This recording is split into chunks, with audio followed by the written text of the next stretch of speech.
Hey guys, how are you all? Welcome back to my channel. Today we will see what if Naruto survive in the zombie apocalypse.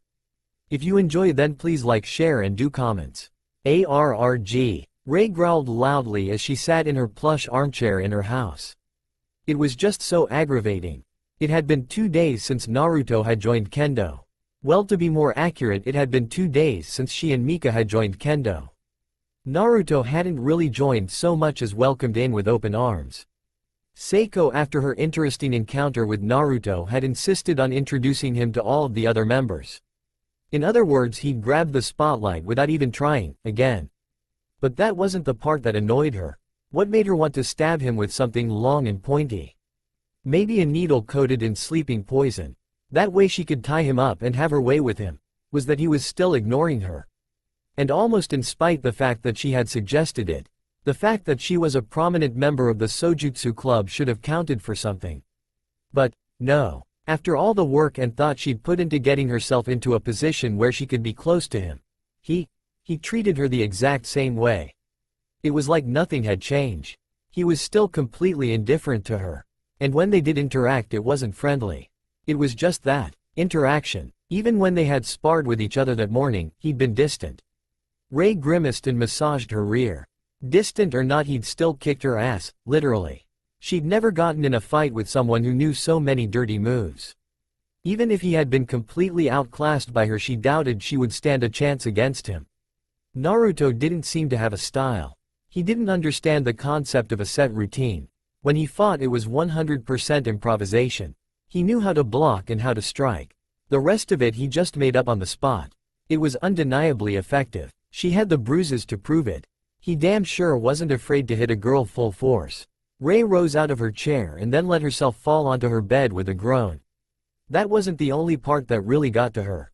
The other part that made her irate, not just mad, but furious, was how close Seiko had gotten to him in just 2 days. It wasn't as if he and the Kendo club captain were best friends or anything, but they talked. They actually carried out a normal conversation. She couldn't even get him interested in anything. Naruto didn't care about games of any kind. He didn't care about money, it seemed. She assumed his parents must have been rich. Naruto didn't care about politics either at the school or national level. When she tried to ask him what his favorite show on TV was, he said that he didn't even watch TV. And before she could respond, he'd said that he didn't read the newspaper or listen to the radio either. Rei could assume that he enjoyed fighting since the first time he'd ever smiled was after he was attacked. But other than that, he didn't have anything else that she knew he enjoyed. It wouldn't be so bad if I didn't suck at Kendo. I'm a spear girl, not a sword maiden like Seiko. Damn, I wished I'd joined it before I asked him. Maybe then I could have upped my game a bit. Rei heard her father calling from the living room for her to come eat. She sighed and got off the bed. Her butt still hurt. She would have to smack Naruto upside the head for it sometime. At least Kendo was good for that much. 1 week later, Takashi Komuro sat on a bench in the Kendo room. It was a bit early for him to be there, but the Kendo club members always came very early. A few enthusiastic members even cut class for it. And Rei, for some reason, had decided to join this class in addition to her Sojutsu activities. He didn't know why she would take a second martial arts course at the same time. She already got hurt often enough. But to add bruises from wooden swords on top of bruises from wooden poles? He watched her talking with her friend Mika. It bewildered him. Why did she want him to come to watch her anyway? Wasn't she trying to get that blonde's number? Naruto Uzumaki, was it? Did she have some plan to make Naruto jealous, or did she honestly want to show off to him? He'd thought that she'd had enough of his lazy attitude towards everything. But maybe he was wrong?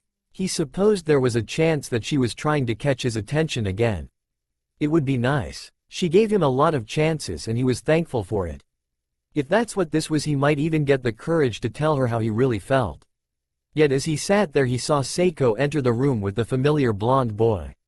In the past week they had become what might be called friends. Even though they were in different years, the two of them always seemed to be together. But they certainly weren't boyfriend and girlfriend. Naruto, regardless of spending time with her, rarely spoke. Takashi had heard a rumor that Naruto had beat Seiko in a sword fight, but no one could confirm it. However, he thought it was true. Seiko was very confident in her skills. Some might say a bit too confident. He'd seen her fight enough times, once even on TV, to know she was an expert. He knew her dad was supposed to be some big-shot kendo master. It explained why she was so obsessed with it, and to an extent why she and Naruto got along. He was obviously a kendo nut as well. Seeing Naruto and Seiko talking made him start. He realized that he'd never seen Naruto smile. Not even once. And here he was grinning. Seiko was also smiling readily and, if his eyes weren't fooling him, her cheeks looked a bit pink. Takashi's focus was drawn back to Rei. She too had turned to watch Seiko and Naruto, the two of which were quickly suiting up to spar. Takashi couldn't help but wonder at their enthusiasm. Wow, they don't waste time, do they? Coming in and it's right down to fighting. He leaned forward to watch. Seiko watched Naruto shrug on the tough leather chest piece and shoulder protection. They had already settled that they wouldn't wear helmets for the warm-up fight. Not that their warm-up fights could really be called such. Naruto stretched luxuriously and raised his bakken. He was ready. She smiled and raised her own sword. It wasn't as though he wasn't always ready. She'd attempted to flirt with him, just once to see how he'd react. Unfortunately, she'd chosen the wrong way to do it. Evidently when she'd snuck up behind him to give him a sensual kiss on the back of his neck as she wrapped his arms around him. He'd been wired. One moment she had been slipping her arms around him and the next she was flat on her back in front of him. It had hurt like hell. She certainly hadn't attended practice that day. But, despite the fact that she nearly got her shoulder dislocated, she didn't regret it. It had given her a chance to see two new and different sides to the school's most mysterious boy. At first he'd been angry. Not angry that she'd crept up on him, but pissed at himself for reacting like that. It gave Seiko an idea. It was yet another thing that she didn't know about him. How could he pull off a move like that by reflex? It begged other questions as well.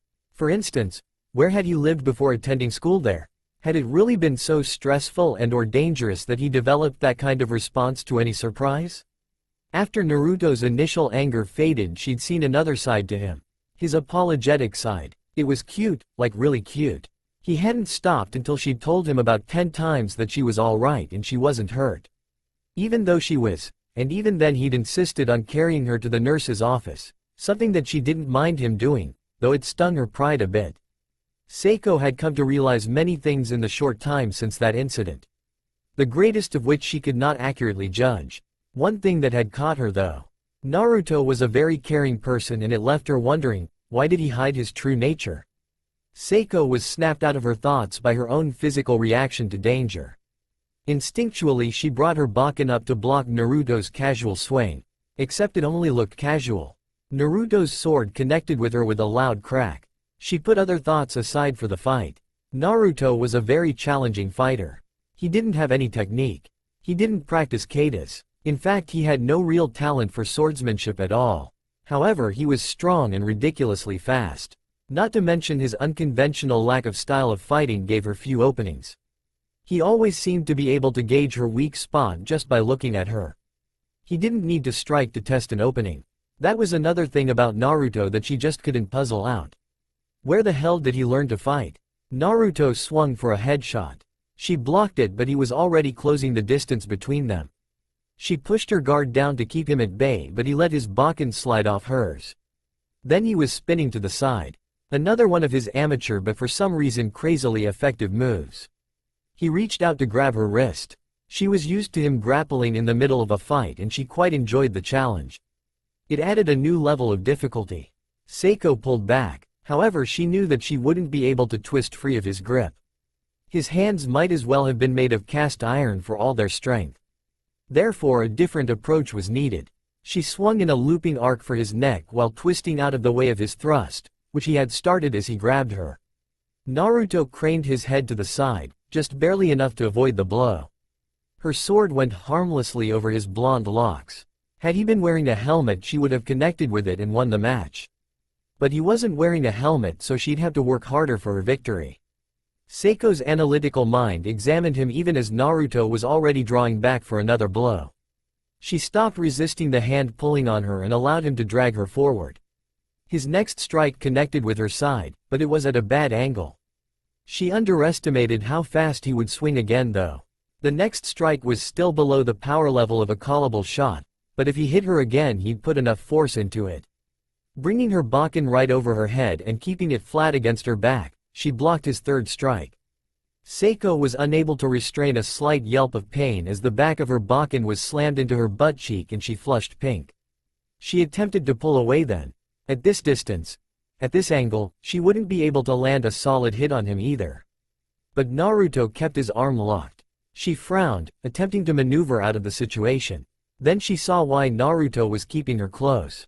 He'd reversed his grip on the Bakken and was about to stab her in the side. He was too strong to pull away from and her sword was in the wrong hand to deflect it. There was only one thing to do. She arched her back into him. She smirked. The point of his sword scraped the small of her back as this time it was his turn to blush. Then he was overbalancing. Seiko felt the grip on her arm loosen and took the opportunity to twist free. Seiko gasped then. The very tip of Naruto's Bakken had swung by her chest as he felt backwards. It hit the leather chest piece with enough force to send a ripple through her cleavage. It stung, pleasantly even as she brought her own sword around. She smiled and pressed the attack. Immediately Naruto called on his nearly impossible agility to catch his fall and perform a twisting handstand as his momentum carried his feet over his own head. Seiko marveled at his flexibility as she aimed for his stomach. But then Naruto performed his second nearly impossible stunt a split second later. As Seiko's Bakken drew close, Naruto tensed his arms. Then he used only the strength in them to jump upwards and over her swing. Seiko's eyes went wide as he did a back flip over her weapon and came down, firmly on his feet.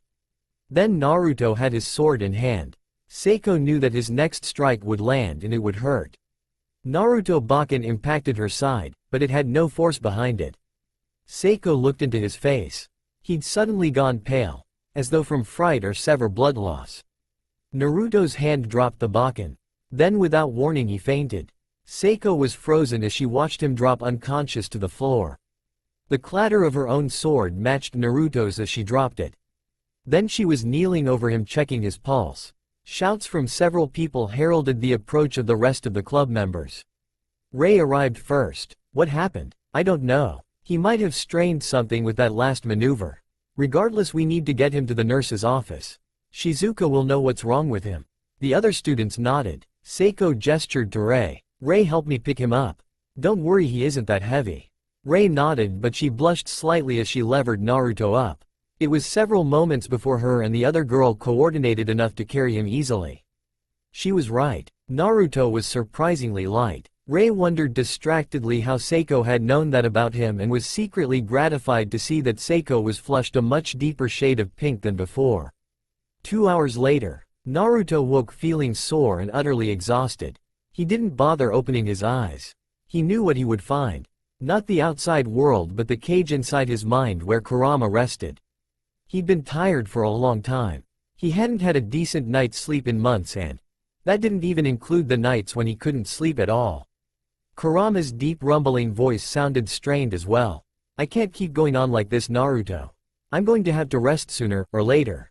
If I don't, then my chakra will run out and we will both die slowly. You need to swallow your reluctance and go into sage mode, regardless of how repulsive it feels here. He didn't bother speaking to the fox. He'd heard this all before. It was the same thing every night. Every time he used a jutsu it was the same warning. But it wasn't as if he could do anything about it. He was trapped here. This strange, difficult world where little or nothing made sense. How long have we been here? I can't even remember. Kurama realized that Naruto wasn't paying attention. He sighed loudly. Going on 9 months. And how many times have I tried to get home? Kurama let out a sound that resembled a pained whine. It was a sound he would have expected from a dog, but not the Ninetales. I stopped counting. Perhaps if you stopped experimenting with the reverse summoning jutsu. Naruto growled. No, I can't give up. The village needs me. They can't win without my help. Everyone is in danger while I'm stuck here. Don't play the fool, Naruto. You've been pretending to be like that stupid Uchiha for the last 6 months.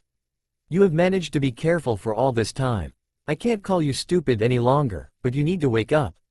No matter how many times you use up 99.9% of your chakra on a reverse summoning jutsu. We can't leave that way. Even with our chakra combined we failed. Give up and start reserving what chakra we can for everyday use. Naruto knew Kurama was right. They had tried every means at their disposal to get home, but every single attempt left him gasping on the floor of his apartment. During the day he barely could keep his act together. He'd been resorting to shadow clones more often than he'd like, and even those were hard to do. For some reason this world, dimension, or whatever the hell it was, it didn't have even a fraction of the chakra his did. He needed to stay still for nearly a half a fucking hour just to enter Sage mode. Back home it took him less than a minute. And other things were screwed up too. For instance, almost no one had chakra. So far, he met about 2 TWO people in 9 months. And the 2 people who did have chakra were pathetic. He could have killed them in less time than it took to blink. Hell, a 10-year-old Hinata could wipe the floor with the entire school. It was just so aggravating. His chakra recovered at only an infinitesimal sliver of what it once did, thanks to the injuries he'd sustained before coming here. He had to concentrate for minutes to summon more than 3 shadow clones. And Rasengan? Forget about it. Sage mode was required just to get it started. And then Kurama had to pitch in to finish it. So in effect he was limited to standard chakra manipulation. He could readily say that he'd become a master at that since being stranded here. Sakura wouldn't be able to hold a candle to him if he ever got back home. Then again, with the amount of chakra he could summon on short notice, he could either give himself extreme speed and strength for a little while, or he could do what Sakura did and time each attack for massive damage. But there was one good thing about this world. He hadn't encountered anyone who would stand up against him in a real fight, not even one. If he wasn't using enhancement techniques and he was unarmed, all of Kendo Club might be able to take him down. But at it was he could beat them all bound and blindfolded. Naruto heard Kurama mutter quietly, "Don't do anything foolish. I'm going to sleep, so you're on your own for a while." Naruto nodded and snapped himself out of his trance. Seiko and Rei watched as Shizuka opened Naruto's uniform and then performed a minimal inspection.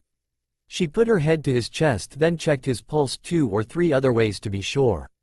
Eventually she straightened and looked down at the young man with a perplexed expression. He doesn't seem to be unwell.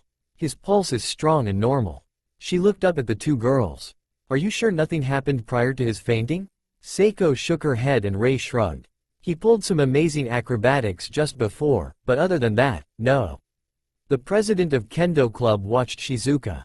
She was young for a teacher at this school. Only 27. Her long blonde hair matched her personality, which was ditzy. In fact, she was a classical definition of a ditzy blonde. Seiko wondered if she fit the stereotype in other ways. It certainly looked like she'd traded brains for bra size. But then again, she was treating Naruto, so she wouldn't complain. She was caught off guard as Shizuka sighed in resignation. Okay, then there's nothing for it. Help me remove his shirt. If he strained or popped something, I need to check now. Rei and Seiko exchanged looks. Seiko had abruptly gone pink. Her eyes darted furtively to the blonde. Then they went over and helped take Naruto's shirt off. It would have been so much easier if he had worn a button-up. But instead he wore a burnt orange t-shirt under his uniform. Both took note of the customized red swirl on the front, though they didn't know what to make of the rough stitching around the edges. It required a little more effort than it might have to remove the shirt. It was tight on him and they were attempting to touch him a little as possible. Or at least Rei was trying not to touch. Seiko seemed to be feeling his muscles appreciatively. Rei wondered what would happen if he woke up to find 3 girls undressing him. He'd probably just yawn and act bored. Shizuka gasped as they finally pulled the shirt off. Rei and Seiko stopped as well. Naruto's chest and shoulders were almost chiseled, like a stone carving from a Greek museum. His tanned skin was even all the way from forearm to forearm, showing that he must work out without his shirt a lot.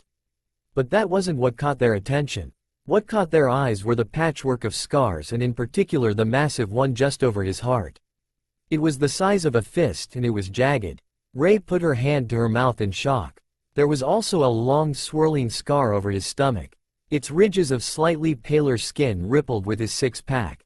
Temporarily more interested in examining his many scars, they forgot all about their reason for being there. Rei traced a scar high up on Naruto's right arm. It ran completely around the bicep.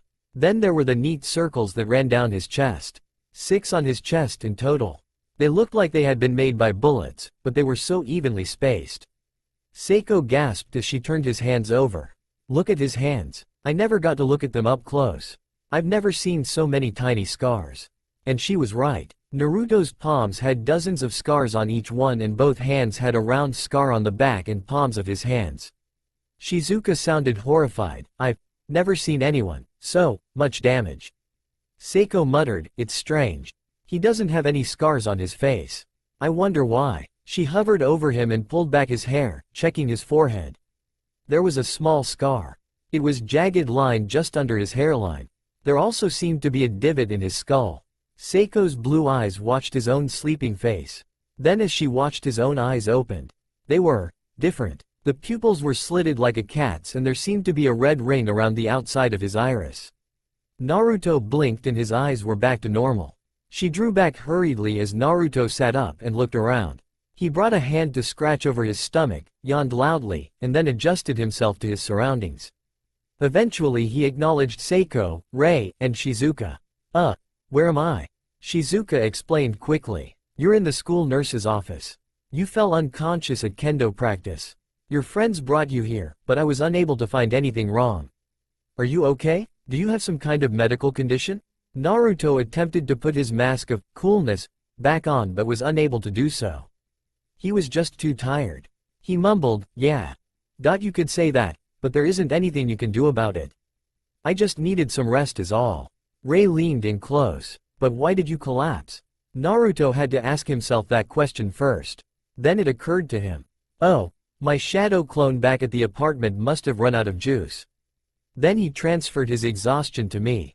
Damn, I hate this world. He grinned. I was just tired. Rei asked rhetorically, so you were so tired that you decided to do a backflip straight out of a handstand? Naruto scratched the back of his head embarrassed. He looked away from her. Yeah, I guess so. He trailed off. It was blatantly obvious that he was withholding information. That reminded him of why he had been acting like someone he wasn't. When he was impersonating someone it was easy to lie. But right now his mind was blank. He took note of their disbelieving looks and quickly tried the first thing that came to mind.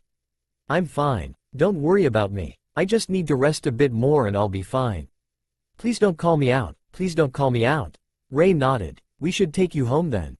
You need to rest. Where do you live? Shit. Naruto coughed once and tried his best not to sound too suspicious. Well, about that. I don't exactly live close by, so maybe I can just rest here and go home after school. Seiko and Rei were looking at him. Well, suspiciously. Shizuka seemed puzzled too for some reason. But I see you walk to school every day. You always go past my friend Rika's place. It's not that far. Double shit. Rei smiled down at him. Don't worry, Naruto. We'll take you home. It's not as if we're doing anything later, right Seiko? Seiko nodded distractedly, her eyes having fallen down to his chiseled chest again. If one were to look closely, they might have seen the drop of red just under her nose. Naruto, however, wasn't looking at her. Damn. Shit. Fuck. Can't let them in my apartment. They'd never leave. How much worse can this get? I just freaking jinxed myself. I know it. Rei smiled. Maybe we could even come over to help out. If your parents don't mind, that is. Seiko snapped out of her trance as she saw something flash across Naruto's face. Something dark and hurt, something buried deep. Had it been in response to Rei's comment about coming over or his parents? She decided not to ask in front of the others. Naruto shook his head. That's not a problem. I don't live with my parents. Shizuka again looked puzzled. Then who do you live with? Naruto hesitated, then admitted, no one right now. And no, I'm not interested in hearing about how I should have a legal guardian caring for me.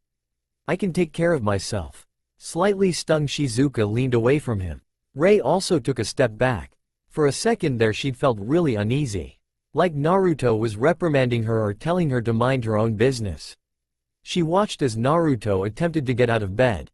The blood drained from his face again and he quickly laid back down. Worry flashed into her mind and she asked, "Are you sure you're okay?" Naruto nodded and closed his eyes. He whispered, "I just need to rest a bit. I'll be up before you know it." Then Naruto was out again like a light. After he fainted, Shizuka went through the school records and found where Naruto was registered to live. It was an apartment not too far from where she was house sitting for her friend Rika. So after school was over she helped Seiko and Rei put Naruto in the backseat of her car. Then she drove them to his apartment. They were in the car now. Naruto was still out. He'd been out for a while this time. Seiko wondered what was wrong with him. He was strong and fit. Naruto's many scars might suggest that he had some king of internal injury that hadn't healed. There really wasn't any way to tell. When they arrived in Naruto's apartment, they found that it was actually an 8-story building. It was also lavish. There was even a guard at the lobby door. Seiko and Rei carried Naruto with them as Shizuka talked to the guard. The guard was a very imposing black man wearing a pristine dark blue suit. It turned out that he wasn't nearly as intimidating as he looked. He greeted them warmly as they approached. "Good evening, ladies. I see you have brought our resident home from wherever he happened to disappear to this time. I hope he wasn't hurt." Shizuka tilted her head to the man. He was actually at school, but he had a medical problem. He said he had some kind of condition, but it isn't on his school record. We thought we'd take him home and check to see if he had any medication that he might have forgotten to take. The guard smiled. "Well, that's very considerate of you. May I help carry him? I can't imagine it was easy moving him around." Seiko shrugged. "We managed, but I appreciate the help." "You welcome, though I think it would be safe to say young Master Naruto should be able to take care of himself. In the 9 months since he moved in, I have never seen anyone with him. This is the first time he's ever had a noteworthy incident." Rei looked surprised. "Young Master Naruto?" The man chuckled. It sounded like someone beating a large drum. "Well, he refused every other honorific I gave him.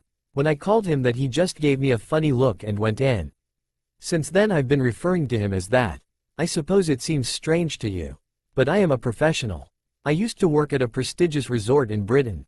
I was often taken to task for not calling guests that." He chuckled again as he took Naruto from them. "My name is Francis, by the way. This way, ladies." Shizuka followed the guard in, finally realizing just how expensive this place must be to have a professional valet guard at the entrance. It wasn't even a hotel. The 2 younger girls did so as well. Rei wondered out loud, "What does his room look like, I wonder?" Francis let out a bark of laughter. He walked across the lobby to the elevator. He pressed the button and the doors slid open. He stepped inside. They moved inside as well.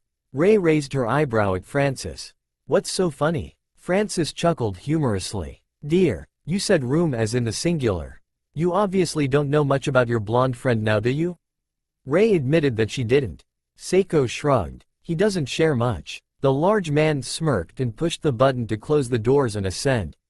Rei and Seiko watched as the indicator turned from a 1 to a 3, then a 5, then a 7. It finally stopped there. Rei let out a long breath. "I half expected him to live on the top floor.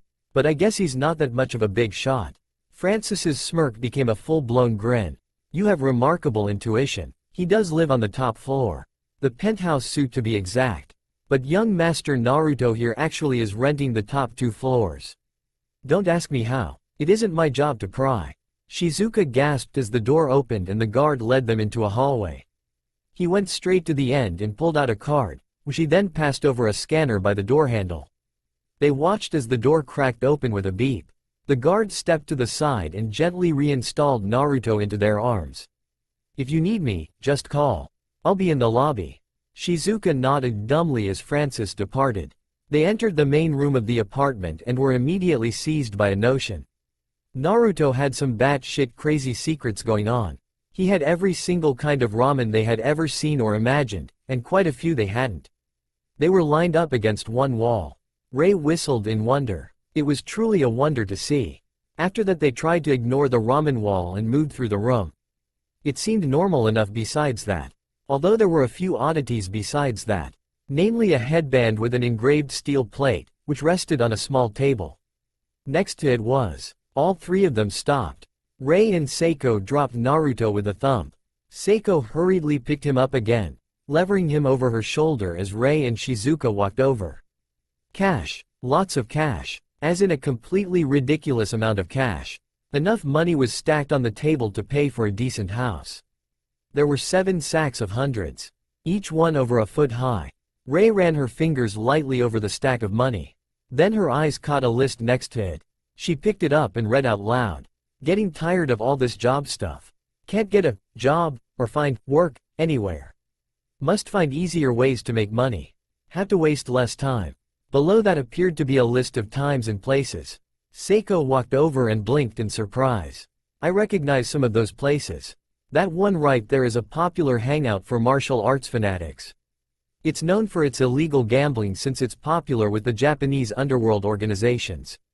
Ray was curious where Seiko had heard about that. How do you know about that? Seiko explained, my dad used to fight there for cash when he wasn't training for tournaments around the world. It was before I was born, but he told me about it, mainly to stay away from it. Ray asked, so what are these times and dates for? Probably for the matches. With the way Naruto is. Maybe he makes money by fighting in arena matches? It would kind of fit with all the scars he has. Shizuka let out an unteacher-like squeak as Naruto let out a groan. He's waking up again. They hurried back to where Naruto's eyes had opened. He still seemed tired. He mumbled, Sakura. Kakashi, be quiet. I'll be up in a sec. His eyes closed again. The three girls exchanged glances. Ray looked around the room as if searching for an answer that simply wasn't there. I don't know about you two, but I've never heard of Sakura or Kakashi. Could they be friends of his? None of them knew, but it was another then minutes before Naruto raised his head and looked up at them. He grimaced. URG. Where am I? Ray gestured to the room around them. We took you to your apartment, but we're stuck on the second to top floor, I think. The guard didn't take us to the last floor. Naruto forced himself to sit up, taking in the room around him as he did so. The elevator normally would go all the way to the top floor, but I paid Francis not to let anyone go directly to the top floor. You have to use the personal VIP elevator in the back of this room. I have the key somewhere. Seiko offered, tell us where you left it and we'll take you to the top floor and you can rest. Naruto shook his head pointedly. No good. Top floor is off limits for a reason, and no, I'm not telling you what it is. Thank you for helping, but I can handle myself from now on. Just help me up and you can go. This shocked them enough for Shizuka to be speechless. Seiko didn't know what she could say to that. He didn't want them on the top floor for some reason. Ray, however, had plenty to say. Naruto, don't give me that. You can barely stand right now. Are we supposed to just hand you the pass to this place and leave like nothing happened? Then I suppose you come to school tomorrow and pretend like none of this happened. For that matter, how about this fake mask you're always wearing at school? Why the hell do you go around acting like some rich punk? Why do you avoid everyone? Why do you have scars all over your body? Why do you have 100,000 in cash on your coffee table? She took a deep breath and shouted, why the hell is the damn top floor off limits? Naruto blinked up at her. He looked like he'd just been slapped, but his expression quickly changed to anger. And why should I tell you? Tell me why you even care. All I'm trying to do is get by without everyone following me around trying to eavesdrop on everything I do. He growled, why can't I get a little privacy? Ray took a step back. His anger was covering thinly veiled desperation. She thought, I just wanted answers. I didn't mean to upset him. Seiko spoke bluntly. Are you doing something illegal? Is that why we can't go to the top floor? I don't do stuff that's against the law. I thought I told you that I like my privacy. If I go breaking the rules, then people will start snooping around. Shizuka was sufficiently recovered to ask her own question. Well, if it's not illegally made, then how do you get all that money? Naruto grumbled. It's prize money. I do fights all over in my free time. But that's illegal for minors. Shizuka seemed worried. And it looks like you get horrible scars from it. The one over your heart. I've never seen one that bad on a teen. Actually, I've never seen anyone with that big a scar before. Is that from fighting in? No, he sighed. I almost never get hurt in arena fights. And yeah, I broke that rule, but I'm not good at normal jobs. Naruto didn't know if they would buy his story. The fact was he had a scam for making a ton of money fast. He would enter a competition while his appearance was altered. Then he'd have one or two clones in the audience making bets on him. Usually he took the form of a particularly scrawny man he'd seen in the Leaf Village. It worked wonders. And he always used a false name, so it was like he just disappeared each time. Seiko and Ray shared a look. Shizuka said, I guess it's fine as long as you're not getting hurt. The other students would have noticed if you were injured. But it's strange. You have excellent grades. Why can't you get a job? That caused Naruto to pause. It's, complicated. Do you have to ask why? Ray looked away from his hangdog eyes. I guess not. But can I ask you to do something? He warily said, okay. Fine, ask away. She looked back at him sharply. Will you stop acting weird at school? Can you be yourself at least? I can't stand it, knowing that you're pretending all the time. Why does it even bother you? Ray's mouth snapped shut. She realized that he either was pretending that he didn't know she liked him, or he was clueless that she liked him. Either way, this wasn't the place to tell him she had a crush on him, especially with Seiko and Shizuka there. Damn, I bet he is clueless. It would explain why he treated me the same even after I got him into Kendo Club. She decided to go for lightness. Well, you're my fellow student after all. I get worried, that's all. He blinked as if this had never occurred to him. Oh, sorry about that. I suppose I can start acting normal if it really bothers you. Ray smiled as if she had won something. And as far as she was concerned, she had won something. Naruto had agreed to act more normal. I'll have to see if he keeps his word tomorrow. Naruto glanced back at Shizuka. I'm okay now. You three can go now. Seiko stooped by him and pulled a small pen from her pocket. She took his hand and wrote her number. If you need help or anything, call. That's my cell, but I don't keep it on at school. Thanks. Everything moved fast after that. Seiko stood and spoke briefly with Ray and Shizuka. Then the three girls left. It was only a few moments after that and he was sitting alone in his apartment. He felt tired still. He needed sleep, but he needed chakra more. At the moment he was running on empty fumes, so to speak. If he had to do anything strenuous at this point, he'd be doing it on his own. Not that he wasn't much stronger than the average person without chakra. I need to go into sage mode and then go to sleep. Then, tomorrow I can figure out how to play it when I go back to school. Ray seems to have some interest in me besides what she said. Seiko wants to be my friend, and I think she has a crush on me. That time she tried to kiss me made that obvious. Shizuka is a nurse, so she is going to be concerned about my health anyway. I guess the question I need to ask is how much attention am I going to draw acting normal? Do I even remember how to act normal at school? It will almost be like acting in the other direction. He sighed and stood up. It was a surprise that the girls had let things go. But then again, they would probably grill him for answers the next morning at school. He wasn't looking forward to that possibility. In all likelihood he'd be forced to tell a bunch of lies, so cover the truth. I know I almost gave myself away back in the nurse's office when Seiko asked about parents. I hope she didn't catch anything. Naruto stood up and moved to where his headband was on the table. He bent to pick it up. Turning it over, he took the keys that were fastened there. The personal elevator at the back opened silently and he stepped in. He pressed the button to go up. The door closed and opened after a brief moment. Naruto walked out and into his personal stronghold. Every inch of the top floor had been devoted to one training type or another. And a large circle in the center was dedicated to his attempts to get home. That area was scorched and scarred as though raked by red-hot claws. Naruto avoided that part, instead heading towards the medium-sized bed on the far side of the room. Navigating the obstacle course of equipment, shuriken, kunai, ninja wire. Several weapons he had acquired in this world and even a few firearms. The floor was littered with storage scrolls, his less than effective attempts to create chakra seals. Once he was at the foot of the bed, he pulled off his clothes and dropped onto the one clear spot in the room. He rolled on his back and looked up at the ceiling. He prayed that nothing would happen on the following day. He just wanted to be left alone so he could work on a way home. But it feels good to have someone worry about me. I wish I could count them as friends. It's just, I can't lose myself to this place. It isn't my home. It is not where I will live for the rest of my life. He closed his eyes. Never mind going into sage mode. He was too tired. Don't be a fool. You'll be wiped tomorrow if you don't gather chakra. Naruto ignored the fox and let his breathing slow. His body felt weighed down. It would be so nice to just rest. Intermediary of the dead. The next day Ray and Seiko stood together at the entrance to school. They had arrived early by unspoken consent to make sure they caught Naruto. After they left his apartment the night before, Shizuka had promised to look into Naruto's records.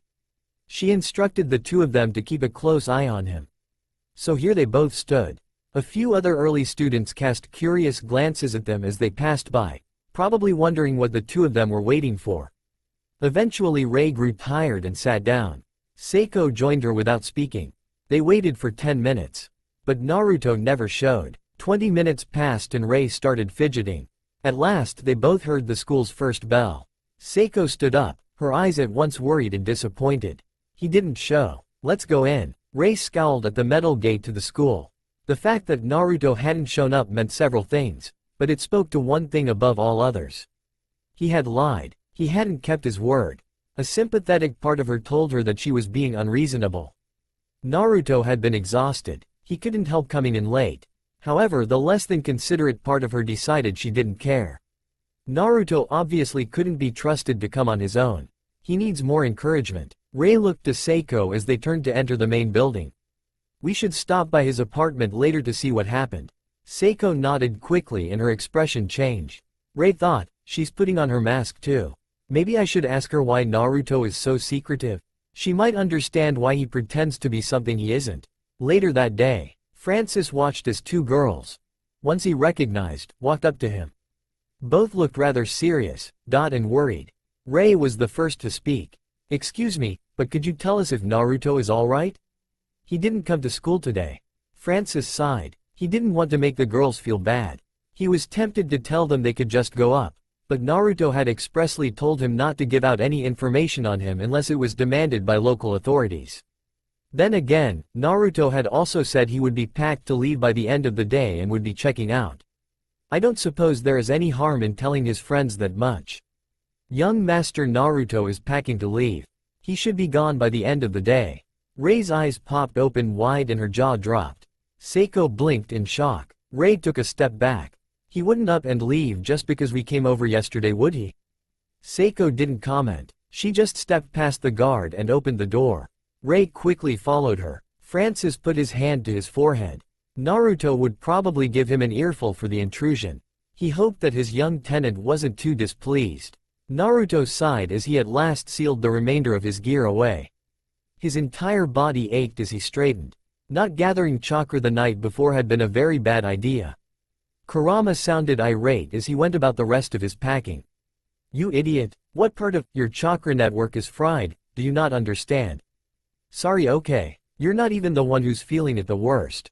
I replenished my chakra all morning, so don't give me a hassle. Oh, and just because you didn't wake up in the afterlife today you think everything is peachy?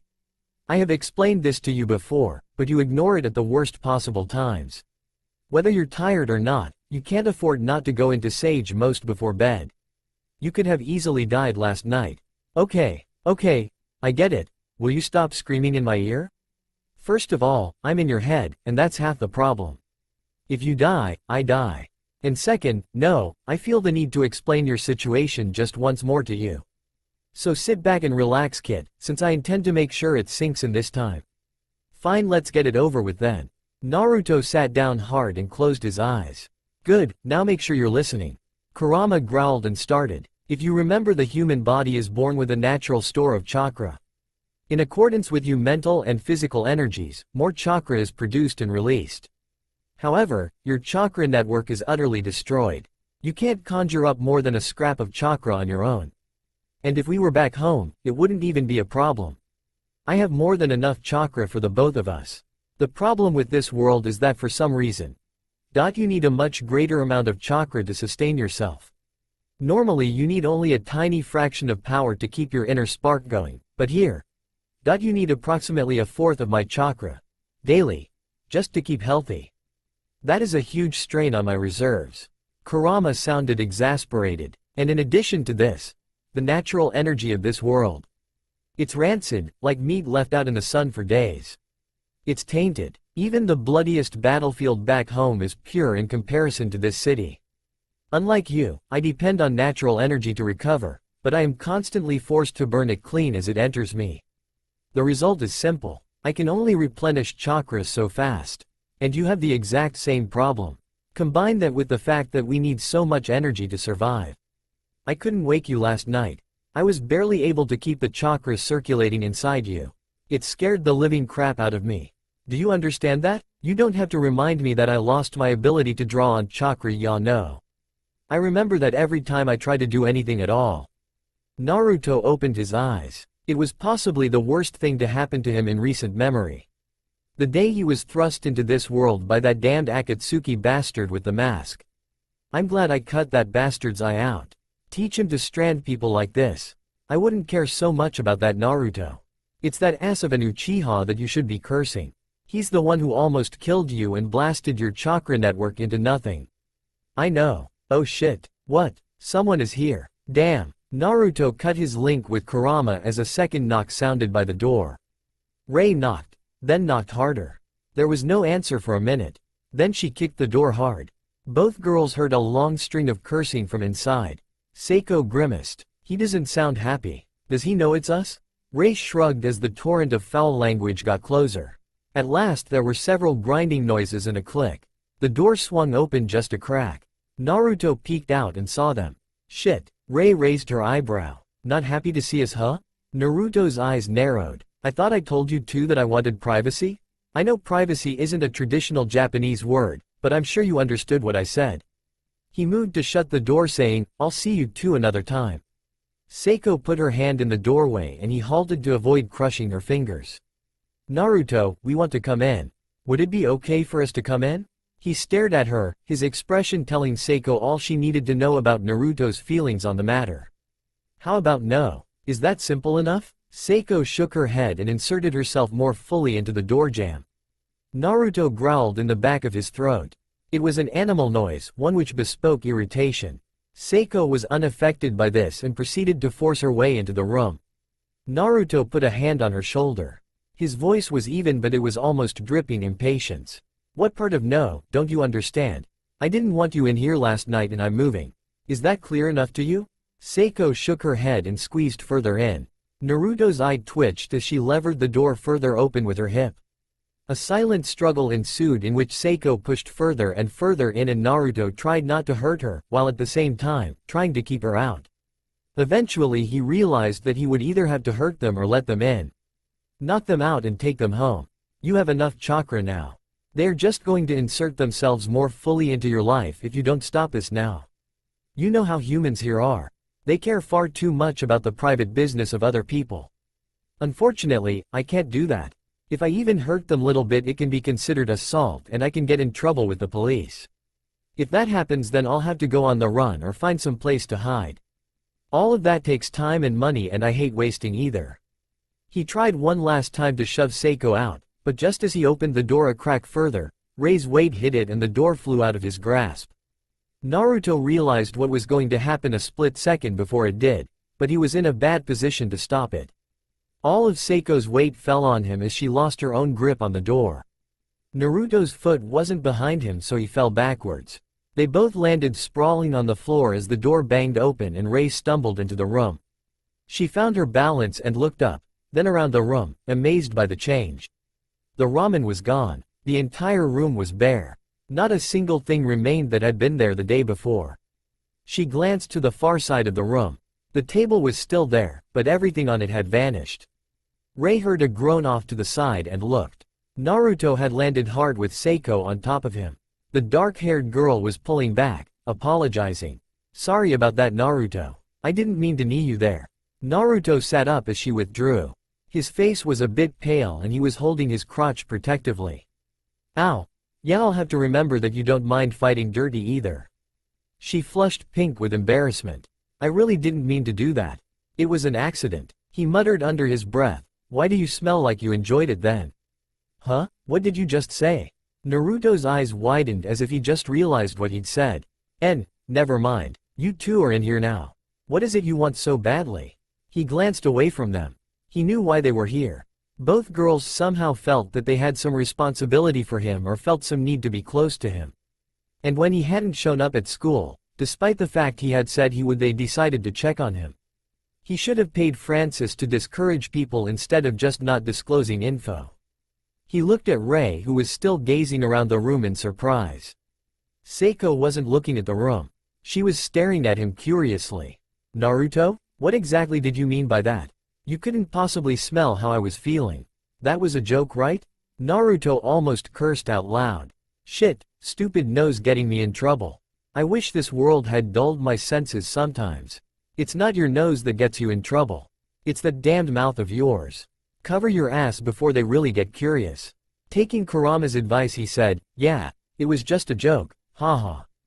It sounded lame. Naruto regretted his lack of a talent for coming up with excuses or lying. Sometimes everything just flowed off his tongue like liquid mercury. And others he sounded lamer than a certain bushy-browed ninja. By the look on Seiko's face, she wasn't buying it. It wouldn't be so bad if she didn't smell so nice. Don't get distracted. Plenty of girls are like that. Have you ever told me a girl smelled bad? No. Now pull it together. Seiko's mind churned for answers. She was just so curious. She wanted to solve all these little mysteries. But first things first, she needed to find out why he was leaving and stop it. Taking advantage of the current situation, she leaned forward to interrogate him. Tell us why you are leaving. It can't just be because of us visiting, can it? Ray finished looking around and rejoined the conversation. Hey, that's right, we come over and the next day you try to disappear? What's up with that? She placed her hands on her hips and glared down at him. Naruto felt a strong urge to smack himself upside the head for his own stupidity. I would so take Sakura over this right now. At least I would know what she was thinking. He scratched the back of his head, wondering if there was anything he could say to get them off his back. Well, it's just that I couldn't have you two around is all. Ray laughed, but it wasn't a good laugh in his opinion. Okay, I call bullshit right now. You don't just move because a couple girls from your school come over. I don't care how much you care about your goddamn privacy. That has nothing to do with it. Now spit it out. What are you up to? I hate my life right now. Stop complaining and give control over to me. Hell no. If I do that, my voice is going to sound like I'm imitating some horror movie villain. You can't pass off as me whenever you feel like it. Kurama was about to give him a mental smack when Naruto heard a crash from upstairs. He inwardly groaned. I knew I didn't put enough chakra into that seal. Now I'm screwed. Seiko's head snapped to the elevator at the back of the room. What was that? Naruto sighed and forced himself to his feet. A ton of stuff that I was packing just fell over, I bet. Ray jumped in. We can help you unpack. Seiko stood, still looking at him puzzled. Naruto threw his hands into the air. Okay, you got me. I've got 3,000 pounds of crack upstairs that I don't want you to see. Satisfied? Good, now leave already. I'm evil and an ass. You probably don't want to get involved with me, so you should just go. Both girls were giving him a blatantly angry look now. Ray pointed at him accusingly. Don't just try to get rid of us, Naruto. We're staying until you tell us what is going on. Right, Seiko? Seiko nodded once. Naruto raised his eyes to the ceiling. Even Lord Third couldn't have had the patience deal with this. Kurama's reply was rather sarcastic. He would never let himself get put in this situation. Now listen, we need a solid story that doesn't require justification, or them to go upstairs and verify. Just give me a moment to think. I'll figure out something. Naruto stalled for time. Listen, I'm not supposed to tell anyone about why I'm here. You two are getting in the way. And I had to leave. Good, keep it coming. Now, I will finish packing and then I'll be gone. There isn't anything I can do about it. And there certainly isn't anything you can do. It's not my choice. Really, I'd stay if I could. Nice one, real gentlemanly. You sound just like a player now. Shut up, Fox. Naruto smiled regretfully. I'm sorry, but you can't stay here. Maybe I won't have to come up with a story. You're on a roll. Seiko frowned, her dark eyebrows coming together in a sharp V. Then why don't you have someone else here with you? If this is so important, for whatever reason, there should be guards. The other girl nodded. Yeah, and since you get all A's at school you must study a lot, so you wouldn't have time to do much else. And why this place, huh? If this weird business you were doing was so secret, why choose the fancy apartment? It seems to me like this is made up. Shit. Naruto attempted several times to get them out the door. He tried threats, bribes, and just about everything he or the fox could think up. Nothing worked. They just refused to leave. Naruto was beginning to think that he would have to use a sealing jutsu to prevent them from coming close to him. He was a fair hand with curse seals, but he didn't want to use so much chakra. I could make this easy if you would let me take control. I know more jutsu than any shinobi alive, but I need to form the hand signs to use them. No means no. At least you understand that. The last time I let you take over I almost couldn't get control back from you. Well, then what the hell do we do? I'm fresh out of ideas. These two are the most determined nuisances I've ever encountered and they don't even have chakra. If only we were back home. But I can't reveal my strength or powers here. Naruto turned away from Ray and Seiko. He was to the point where he wanted to tear out his hair. They were just so persistent. I don't want to hurt them. I can't show them my powers, but at the same time I can't let them go upstairs. He walked over to the table, closely followed by the two girls. Naruto dropped down onto the low table and turned to look up at them. He pinched the bridge of his nose in irritation. Geez, I feel like Granny Tsunade right now. Naruto took a deep breath and said, I'm not letting you upstairs and I'm not telling you what's going on. So, besides that, what exactly do I have to do to get you two out of here? Ray said, for starters, you can promise that you won't leave. And after that you can come to school tomorrow. Alright, anything else? Seiko nodded, you don't have to change the way you're acting, but you can at least sit with everyone else from Kendo Club. Naruto thought, these two are going to be the death of me. Fine, but you just want me to sit next to you. Isn't that pretty much it? She blinked and her cheeks darkened almost imperceptibly. Naruto knew he'd hit that nail on the head. He turned to Ray, and you just want me to stay at school so you can be around me all the time. And that's probably why So asked me to join Kendo Club. You were hoping that I'd open up to you after a while. Ray looked away hurriedly. No, I just thought you'd do good there. And I was right. It doesn't have anything to do with how I feel. Well, we both know that was a lie. Kurama sounded amused. If we were back at the village this would be unprecedented. The only girl who crushes on you there is the Hyuga. Huh, why would you bring that up now?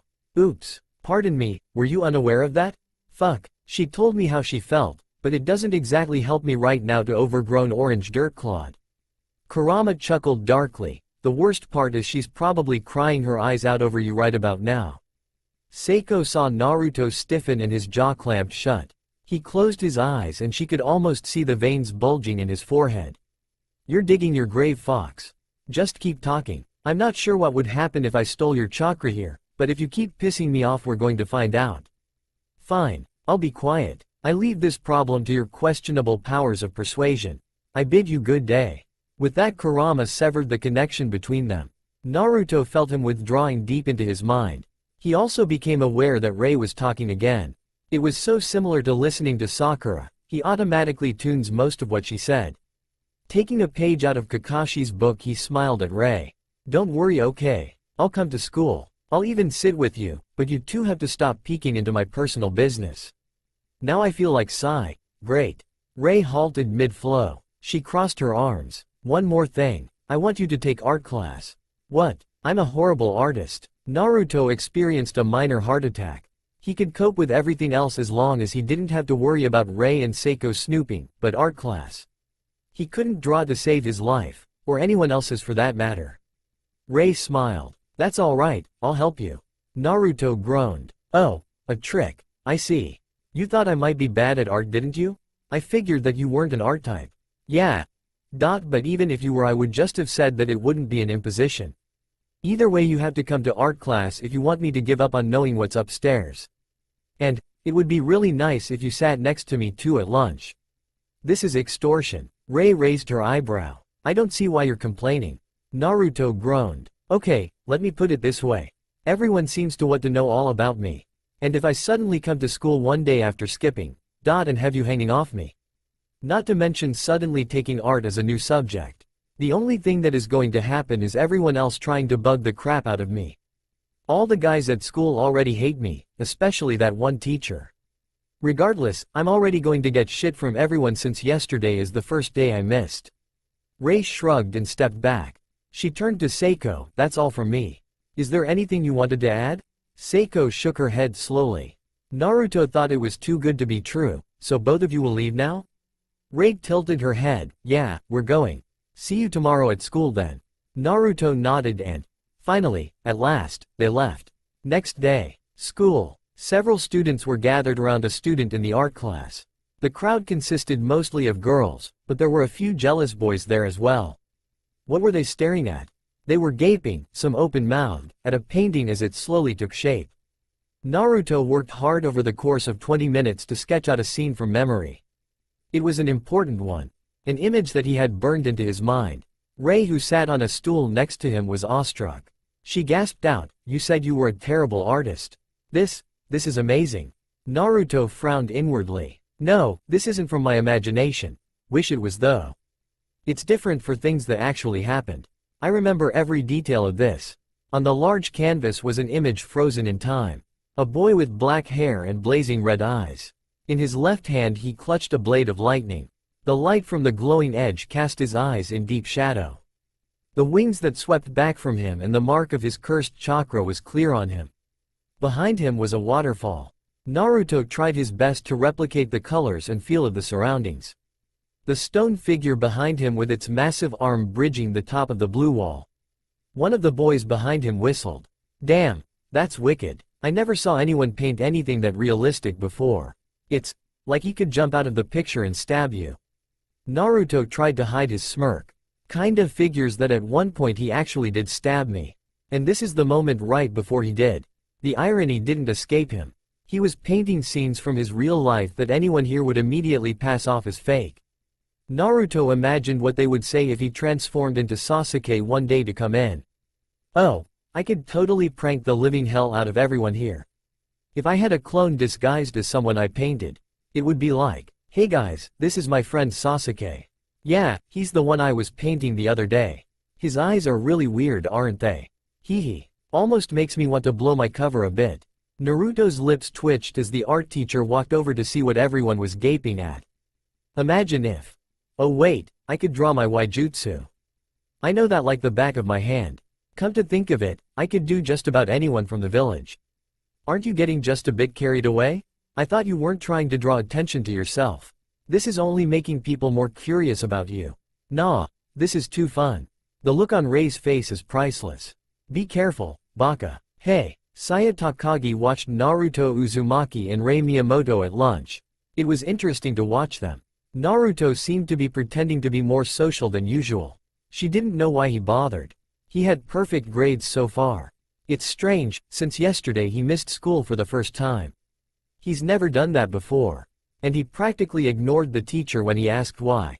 I guess he wasn't feeling well. But that doesn't explain why he's sitting next to her. Or why he's suddenly taking art either. Maybe she got through that shell of his. Who would have known that was possible? Saya had assumed that Naruto was like her. A rich kid from a wealthy family who was sent to school, practically alone. He acted like the type. In fact, he behaved a lot like her, which made her reevaluate the way she looked.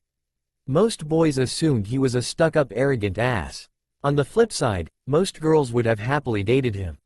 She wondered if the reverse was true for her. She didn't get along with the other female students, but guys were always asking her out. Suddenly there was a voice right next to her ear. Saya-chan, are you gonna eat or are you going to keep staring at him? She flicked her head to the side. Annoyance at once filled her. What the hell does she want? It was aptly named, Kimi the Slut Mura. Kimimura for short. She was a tall girl, with long dark hair, which had dyed red highlights. She was also, as her name suggested, a slut. At least she acted that way 24/7. She isn't even that attractive. She just is an attention suck. Why is she here? Kimimura sat down next to her. A bit too close for Saya's liking. What do you want? I'm busy. The other girl raised an eyebrow and smiled wide, showing off perfect teeth. Actually, I wanted to make use of your analytical skills. Would you mind showing off a bit? Saya eye ticked. You have an A in math. You don't need my help. Go sit somewhere else and eat. I'm not interested in talking. If you need your Naruto questions answered, go talk to someone who knows. Kimimura sighed. She sounded plaintive. Ah, but I already asked Rei-chan and Seiko-senpai. Naruto won't even talk to me. Come on, let me in. I want to know what happened with him. This girl is getting on my nerves. Can't I eat in peace? No. Go away. Fine. I'll find out on my own. Saya let out a silent breath as her harasser left. Do I have a sign on my forehead that says fuck with me today? I hope not, cause someone's going to get it. Lunch ended and the students went about their classes. Throughout the day, Saya kept one eye on her studies. And the other on Naruto or Rei. Both of them were much closer than usual, but Naruto's friendly behavior seemed forced. As the bell rang at the end of the day, Saya swung her bag over her shoulder and quickly left the classroom. The hallway was empty as she made her way out of the school. Behind her the corridors filled with departing teens and their exasperated teachers. Once outside, Saya decided to stop by the bakery before heading home. She pulled out her cell phone.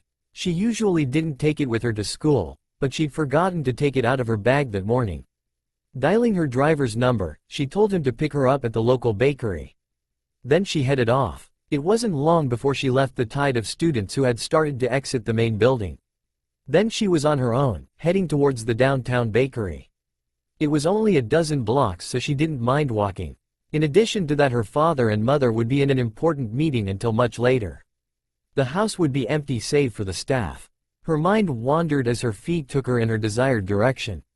Saya hadn't been more than 10 minutes when she heard loud cursing from just to her right. Her head snapped around, popping loudly. There were two men in the alley she had been about to pass. A dirty man with a mohawk and a grimy white t-shirt with a skull on it. He had a wide belt. Oh shit. There was a large gun tucked in his waistband. There was also a smaller black teen. Saya didn't have even a moment to shout as she was grabbed and dragged into the alley. She heard the black kid talking to her attacker as she was pulled further in. She kicked and tried to twist around to bite him, but he smacked her. The force of the hit jarred her. Dazed, she almost went limp as he hit her again. Hey, Jiro, man, I'm not so sure about this girl. I mean, you got the thing right, if he comes again? The man holding her spat. That's bullshit. Since when are we scared of some little shit? He caught us by surprise last time. Won't happen again. Now we got he, let's take her inside already. The kid was rubbing the back of his head, obviously nervous. Yeah, I get what you're saying and all, but we awful close to the place he nabbed us last time. Saya tried to let out a scream, but a filthy had slammed over her mouth. It stifled her breathing. She coughed and squirmed, trying to break loose, only to feel something cold press into her back. Now girl. I fucking hate wiggle worms, so keep still, or I'll put one in yaw. This fancy little piece I got here is silenced. A pop gun is louder than this baby. I could shoot you 5 times and nobody would hear a thing. Saya went still. Okay. How'd I get out of this? Do they just want to rob me, or are they going to try and do more? Fuck. Shit. She felt hands then, rifling over her, clearly searching for anything of value. Saya fought the urge to kick her attacker as his face came near her foot. And then she heard a loud voice speak up from a little ways away. So, you guys are real suckers for punishment, huh? The hands searching her stopped, the black kid having gone rigid. Saya felt the gun leave her skin and point elsewhere. Jiro shouted, now you stay the fuck away. Saya twisted her head. And what the fuck? Naruto was standing there in the alley, with arms still crossed. He had his uniform off. Why is his uniform off? Naruto grinned at the two robbers. Well, I could stay out of this one, but you see, we got a small problem. That girl there, actually she's a student who goes to my school. I can't just stand around and let you rob or rape her. Saya felt a slight flutter but knew that Naruto couldn't do anything. The thug holding her was already pointing a gun at him. Jiro grinned right back. Okay, you little piece of shit. Let's have a little redo of Outlast Scrape. I have a gun pointed at you fucking head. You aren't going to move as I bow it off. In exchange we let her go. Naruto raised his eyebrow. Fuck that. Now I know you're teasing me. You couldn't shoot the inside of a room if you were standing in it. Jiro whistled. Oh. Man, you gonna die now for sure. Saya heard a click, and closed her eyes. Movement, furious and brutal. A scream, but not hers. A clatter, followed by 2 loud pops. A second scream. A groan and a sickening snap. Saya dropped back, her eyes flying open as 2 new arms caught her. She immediately smelled something savory. Some kind of cologne. She looked up. Naruto had just caught her. How? Her mind refused to articulate her amazement better. Naruto smirked down at her, then he was setting her on her feet. Saya looked around and the tang of iron suddenly filled her senses. There was blood splattered over the alley wall. The gun was on the asphalt and it looked like both thugs were dead. One, the guy with the mohawk, had 2 holes in his head, so it was obvious. The black kid's neck was twisted at a gruesome angle. Saya put her hand over her nose as the scent of fresh blood became overwhelming. Oh God, he killed them. Another thought entered her mind. He saved my ass just now. She turned to look at Naruto, who was pulling what looked like a long knife from the gun guy's chest. He wiped it off on the white shirt, smearing it with bright red. Then he tucked it up his sleeve. The movement was so easy, so practiced, so clean. It scared her. Then Naruto turned around and moved to the black kid. He bent down and removed a second knife. She had a better look at the second one. It had a long handle with a loop and a blade that was like an elongated diamond. That's a kunai. But those are illegal in Japan. Naruto repeated the process exactly, stowing it up his other sleeve. Saya asked, Naruto, senpai? He looked up at her and sighed. I'm going to make a deal with you, okay? She nodded. Naruto straightened and walked over to her. Two things and we're even. First, you don't go snooping into my business. Second, when we get back to school you forget any of this happened. I'll take care of these two. Saya could hear herself agreeing even as she thought, who are you? Why are you here? And why did you just kill them? But she didn't ask that. Instead she smiled weakly and turned. She walked right out of the alley as if it never even happened. Down the street at the bakery Saya waited as her driver opened the door for her to get in. Her mind was running on a different track though. All she could think about was what had happened. It refused to leave her thoughts. The look of distaste on Naruto's face as he pulled the blade of his kunai from the corpses of those two men. The practiced ease of his movements. And, now that she remembered it. It had taken less than 3 seconds for him to kill both of them and he did it without making so much as a sound or taking any damage. And how casual he was when he told her to forget about it. Like I could ever forget about that. I'll remember that to the day I die. Oh, how am I supposed to act normal at school with him? Her driver coughed quietly. Is everything alright, Takagi-sama? She glanced up and nodded. Yes, of course. She stepped into the car and the door shut. I never thanked him. Was that a mistake? Naruto dropped onto the bed in his room on the top floor. His mind was still running over the encounter with the two gang members. I haven't killed anyone in a while. It felt weird. Inside his mind, Kurama cracked an eye. How did it feel? I don't know. It's not something I enjoy, but it felt satisfying, I guess. Why do you think people murder? Your perspective greatly affects how you live. Killing is no different. You grew up in a place where killing is a very profitable profession. Not to mention common. Of course it will be different for you than someone else. I still don't like it. I shouldn't enjoy it even a little. Even if they were bad people. A shinobi shouldn't doubt himself. That is not your way, or the way of the ninja. It was necessary. That was the 3rd time you intervened and helped a fellow student since you started attending school there. Don't overthink it. Naruto tried to explain how he felt better. Then why do I feel so uneasy? Like something terrible just happened? It's disconcerting. Like someone died and you know it, but you couldn't possibly have been able to tell. I don't know what to tell you, Naruto. Naruto nodded and closed his eyes. I'm going to sleep early tonight. Wake me up later and I'll go into sage mode. Very well. Kurama waited as Naruto fell into a light sleep. He shifted in his cage. Dark was all he could see and the dripping of water was all he could hear. Fear. That was what Naruto felt. And deep inside Kurama could feel it too. His own thoughts echoed through the cage, causing ripples to spread to the corners of the vast room. This world is dying. I can feel the rot at its core. Like there is a festering wound that eats at the fabric of reality. Fear, hate, greed. 1,000 negative emotions swirl here like a whirlpool of thick red blood. The shinobi of my world live in a state of constant war, and yet. This place, this supposedly peaceful world, is far darker than mine. Kurama closed his eyes and pulled his awareness inward. How I long for my home. Vision of the dead. Seiko woke with a start. Every part of her going rigid as she almost leapt out of her bed. Sweat covered her, soaking her white shift. What was that? Dream. She swung her feet over the side of her bed and caught her breath. That dream was eerie and haunting. Yesterday she'd followed Naruto out of school. She lived near him, so it wasn't a large change in direction. So she had been a block or so behind him when she saw him dash to his right and into an alley. She ran over to see what was going on. When she caught up and peeked into the alley, she saw the bodies. Naruto was half in and half out of the shadows, pulling a bloody knife from a body on the ground. With a smooth movement he wiped it off and tucked it away. Then he stood up and turned away from her. Ducking away, she'd run back to the end of the block. There she had waited for a minute. When she looked back in the alley, the bodies were still there, but Naruto was gone. Again, the image of Naruto pulling the blade from the body. Her imagination added a slick squelching sound. And the groan of someone who wasn't quite dead. Then Naruto plunging it back in at the throat. blood spurting around the knife and over his hand. Seiko's hand flew to her mouth. Her eyes were open wide as her mind assaulted her with a flood of images.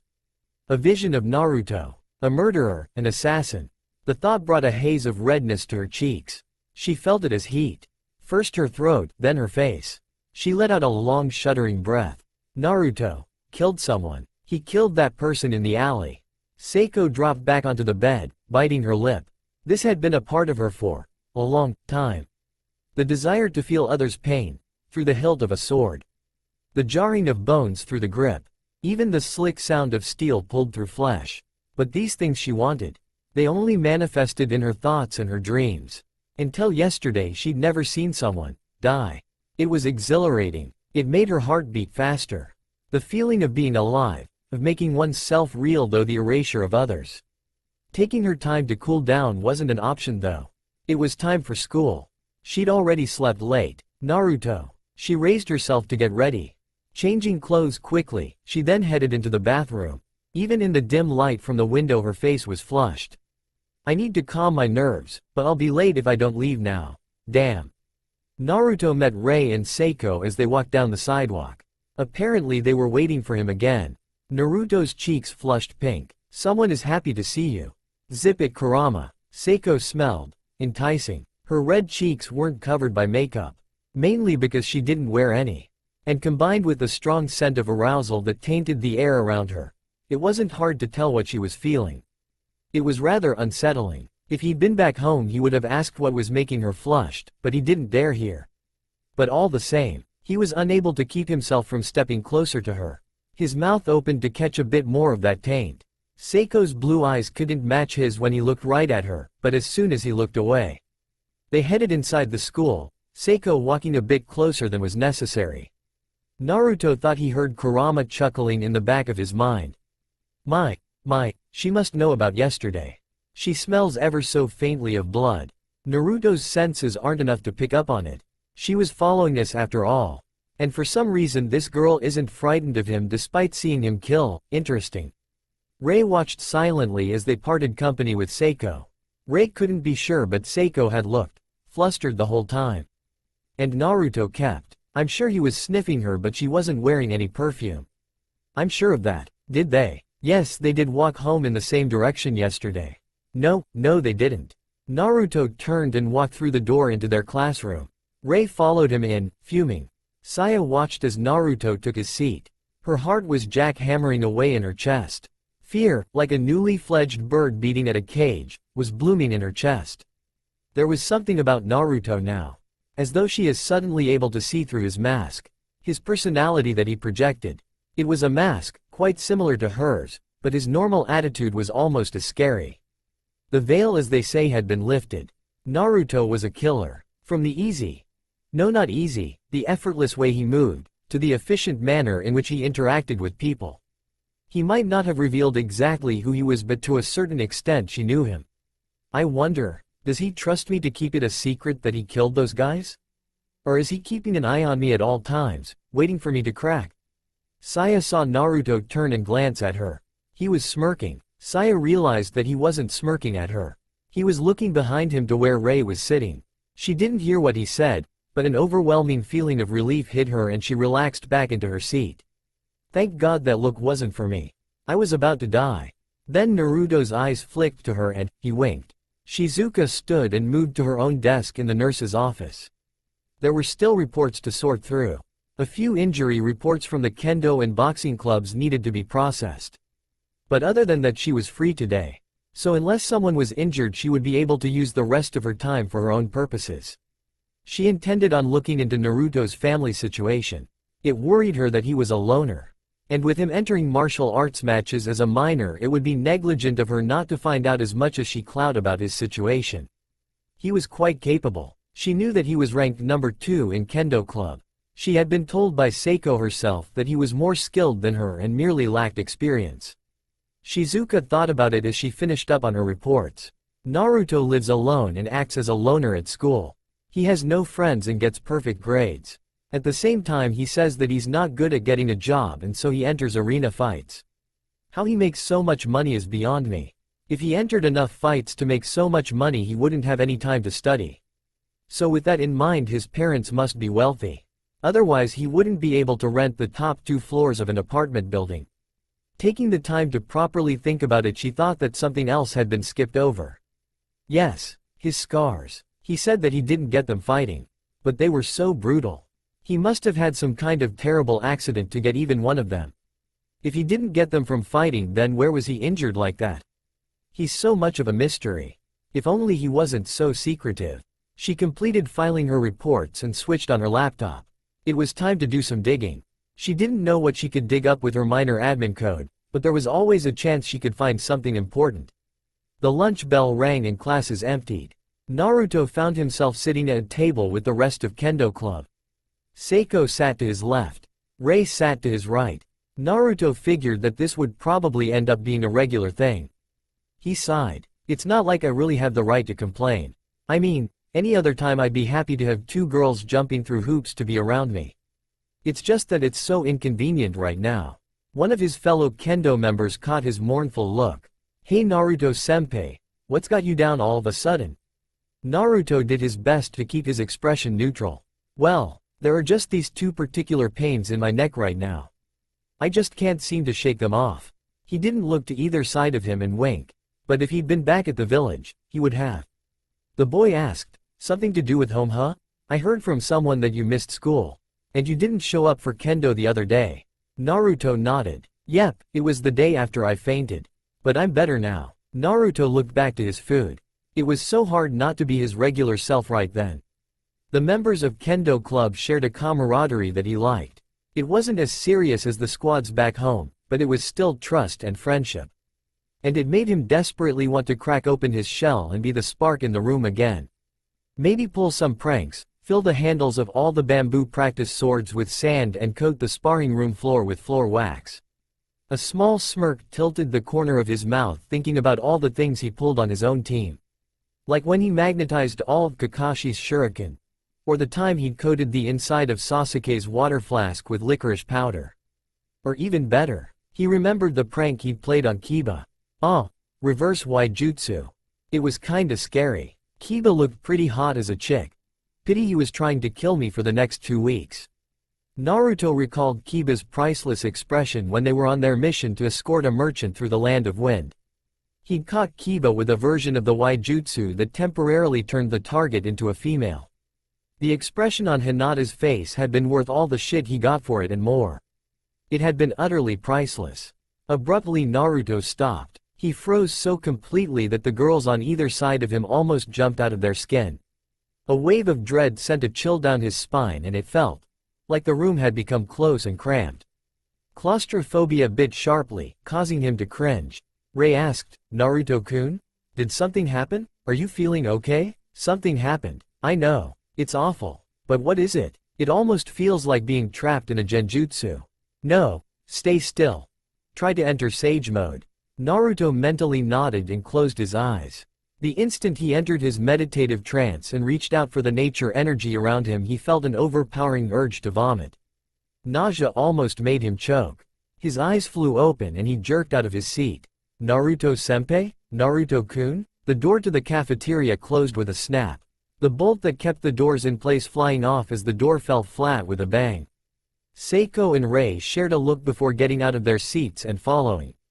Naruto dashed through the school at a speed that an Olympic athlete would have envied. His lighting movements and agility carried him through the halls and past students in a blur. This was as fast as he could go without using any chakra. Still, it wasn't fast enough. He had to get to the roof where there wasn't so much distortion from the students around him. He took the stairs to the roof 5 at a time, leaping goat-like past 2 girls as they descended to the 2nd floor. They cried out and almost fell, but he was already on the 4th floor. The door to the roof burst open and he stumbled out into the bright midday sun. Everything seemed calm, but, he knew, something horrible was happening. Naruto threw caution aside and leapt 30 feet into the air, landing on the very top of the roof. He looked around at the city. It seemed normal. It wasn't. Naruto pulled his mind inward, concentrating on stillness. He pushed his thoughts outward in a rapidly expanding sphere. 5 minutes passed before he felt it again. The corruption. It was at least 20 miles away, but it was spreading fast in all directions. It seemed to fill an entire part of the city already. He turned inward again. Kurama, what is happening? It's like, I don't know. I've felt this before. It feels disturbingly similar to a technique invented by the second Hokage. It was called Edo Tensai. The reanimation jutsu. This presence, it feels as though. Boom. Kurama, what was that? An explosion, obviously. Kurama shifted in his mind. Let me take over for a few moments. I will use my eyes to see what happened. It's too far for you to see even with your chakra enhancement. Okay, fine, just don't get any ideas. Upstart pup. The two girls separated to look for Naruto. And it was Seiko who at last ran out onto the roof. She had taken a tip from two girls coming down the stairs and sprinted up them as fast as she could. She had a bad feeling now. It was becoming more solid in the back of her mind. A creeping premonition about what she would find when she reached the top. Naruto rarely acts rash like that. He doesn't make sudden inexplicable movements. It calls too much attention to himself and he doesn't do that. Her eyes caught the top of the roof and she froze. Naruto stood, immersed in a pillar of red flame. It swirled around him even as she watched. The tongues of liquid fire lashed out and split apart. Each time it caused the air to ripple, turning the air itself into the surface of a red lake. Seiko caught her breath as a wave of heat washed over her. She closed her eyes against the burning light. It was too much. She backed away into the doorway. Then the light vanished, the split flames seeming to swarm around Naruto for a moment before disappearing completely. She blinked as Naruto stiffened and turned on his heel. She ducked out of the doorway. She didn't want him to know she was there. I don't know what he is now. Is he human? And if he isn't, then why is he here and, oh shit. We were giving him such a hard time about staying here. What if he's some kind of monster from legend? Or some demon like in storybooks? She bit her lip as she felt the temperature fluctuate wildly around her. Would he kill to keep the secret? Naruto's breath ghosted past her ear. You saw it, didn't you? It wasn't a question. It was a statement of fact. And he asked it in such a way that made her skin crawl. She turned her head to look at him. His blue eyes were different, just like they had been. Only for a second when he woke in the nurse's office. A deep blue with a slit pupil. Up close it made him look like an animal. He grabbed her hand. It doesn't matter. Something bad happened downtown. Shit is rolling uphill if you get my meaning. We have to get out of this school before we're stuck in it. Seiko snapped out of her trance as she was almost dragged down the stairs. Naruto. Wah. Naruto looked back and growled, geez, I forgot. She let out a girlish shout as he yanked her forward. The move caused her to fall into his arms. He snapped, hold on. She grabbed onto his shirt as they were suddenly falling, fast. Naruto ricocheted off the third-floor landing and bolted down the next flight of stairs. He came down without a sound on the second floor. Gasping, she wrapped her other arm around his shoulder as he pushed off. They were across the 100-foot-long hall in seconds. Seiko forced herself to shout, Naruto. What's going on? Naruto didn't look down at her as he bladed down the corridors of the school, but he said, I'm not sure and I couldn't explain how it feels well enough for it to make sense to you. He stopped in front the cafeteria. He dropped her on her feet saying, listen, I don't want everyone panicking. I'm going to the administration office. I'll get them to evacuate the school. Once you guys get home, hole yourselves up. Wait, she snatched his wrist before he could disappear. I want to come with you. I don't know what's going on either. He groaned. I don't have time to play hero right now, Seiko. Don't you get it? I'm not even from here. And just where are you from? And what the hell is going on? Naruto turned to see Saya Takagi in the doorway. She held up her phone in one hand. I just got a voicemail from my mom that said something horrible is happening. And you vanished 2 seconds before I got it. You must know something. He groaned, wondering how much she knew. How many people in there look like they got the same message? She shrugged, 10 maybe. A couple kids just got up and left after you did. And why didn't you leave? Your parents are some wealthy politicians or something. Wouldn't they want you to go home? Saya frowned. When I said something horrible, it means that they can't even send someone to pick me up. And besides, I figured you had something to do with it. She bit her lip. After all, you're the only guy the first know with crazy secrets. He glanced at Seiko, then back to her. Fine. There's something coming from downtown. I don't know how to describe it. It's spreading fast. I could see people running in every direction. Some of them were attacking each other. I've got a really bad feeling that it's worse than that though. I just know that the whole school is going to go crazy if I shouted what I thought it was. Naruto grimaced. Or they'd just think I was insane. I was about to head to the headmaster's office and convince him to evacuate the school. Saya looked back inside the cafeteria. I'll take care of the students here. You take care of the staff. If the headmaster just evacuated the school like that, there'd be just as big a panic. Seiko nodded. I go with her. Naruto gave her the thumbs up. Got it. I'll take care. Oh. Attention. All students must evacuate the school grounds. I repeat. All students must evacuate the school grounds. Return to your homes as quickly as possible. The intercom cut out for a moment and there was a harsh ringing sound from the nearest speakers. Saya glanced at the wall. That wasn't the normal alert for an emergency. He didn't even tell us to follow the teachers out. What the hell? Then it came back on. Oh shit. Get away from me. Get away said get away. They were frozen as a scream echoed through the school, emanating from the intercom. They heard crunching and the grinding of bone. Saya held her hand to her mouth to avoid ejecting her recently consumed lunch as they heard the distinctive sound of flesh tearing. A meaty squelch and a clank followed. Then the speaker cut out again. Naruto's face set. Forget about not causing a panic. Come on. He grabbed Saya and Seiko and ran down the hall, almost dragging them along behind him. Seiko gasped between steps. Hey, why not just carry us? You, pick me up like I was nothing. It would be faster. Naruto grunted as he kicked open a door. It flew right off its hinges. He growled. I can't keep that up for too long. I need to rest every once in a while or I'll collapse like that time in Kendo. He was about to charge through the doorway when he saw that he'd knocked someone flat with the door. He pushed forward. Hey, are you okay? The blonde pushed the door aside. Owie, that wasn't nice. Naruto recognized Shizuka immediately. She looked up at him. Oh, Naruto. I was just going to find you when they made the announcement. Then, I know, shit hit the fan right. He jerked her to her feet. Naruto took one look at her constrictive dress and high heels.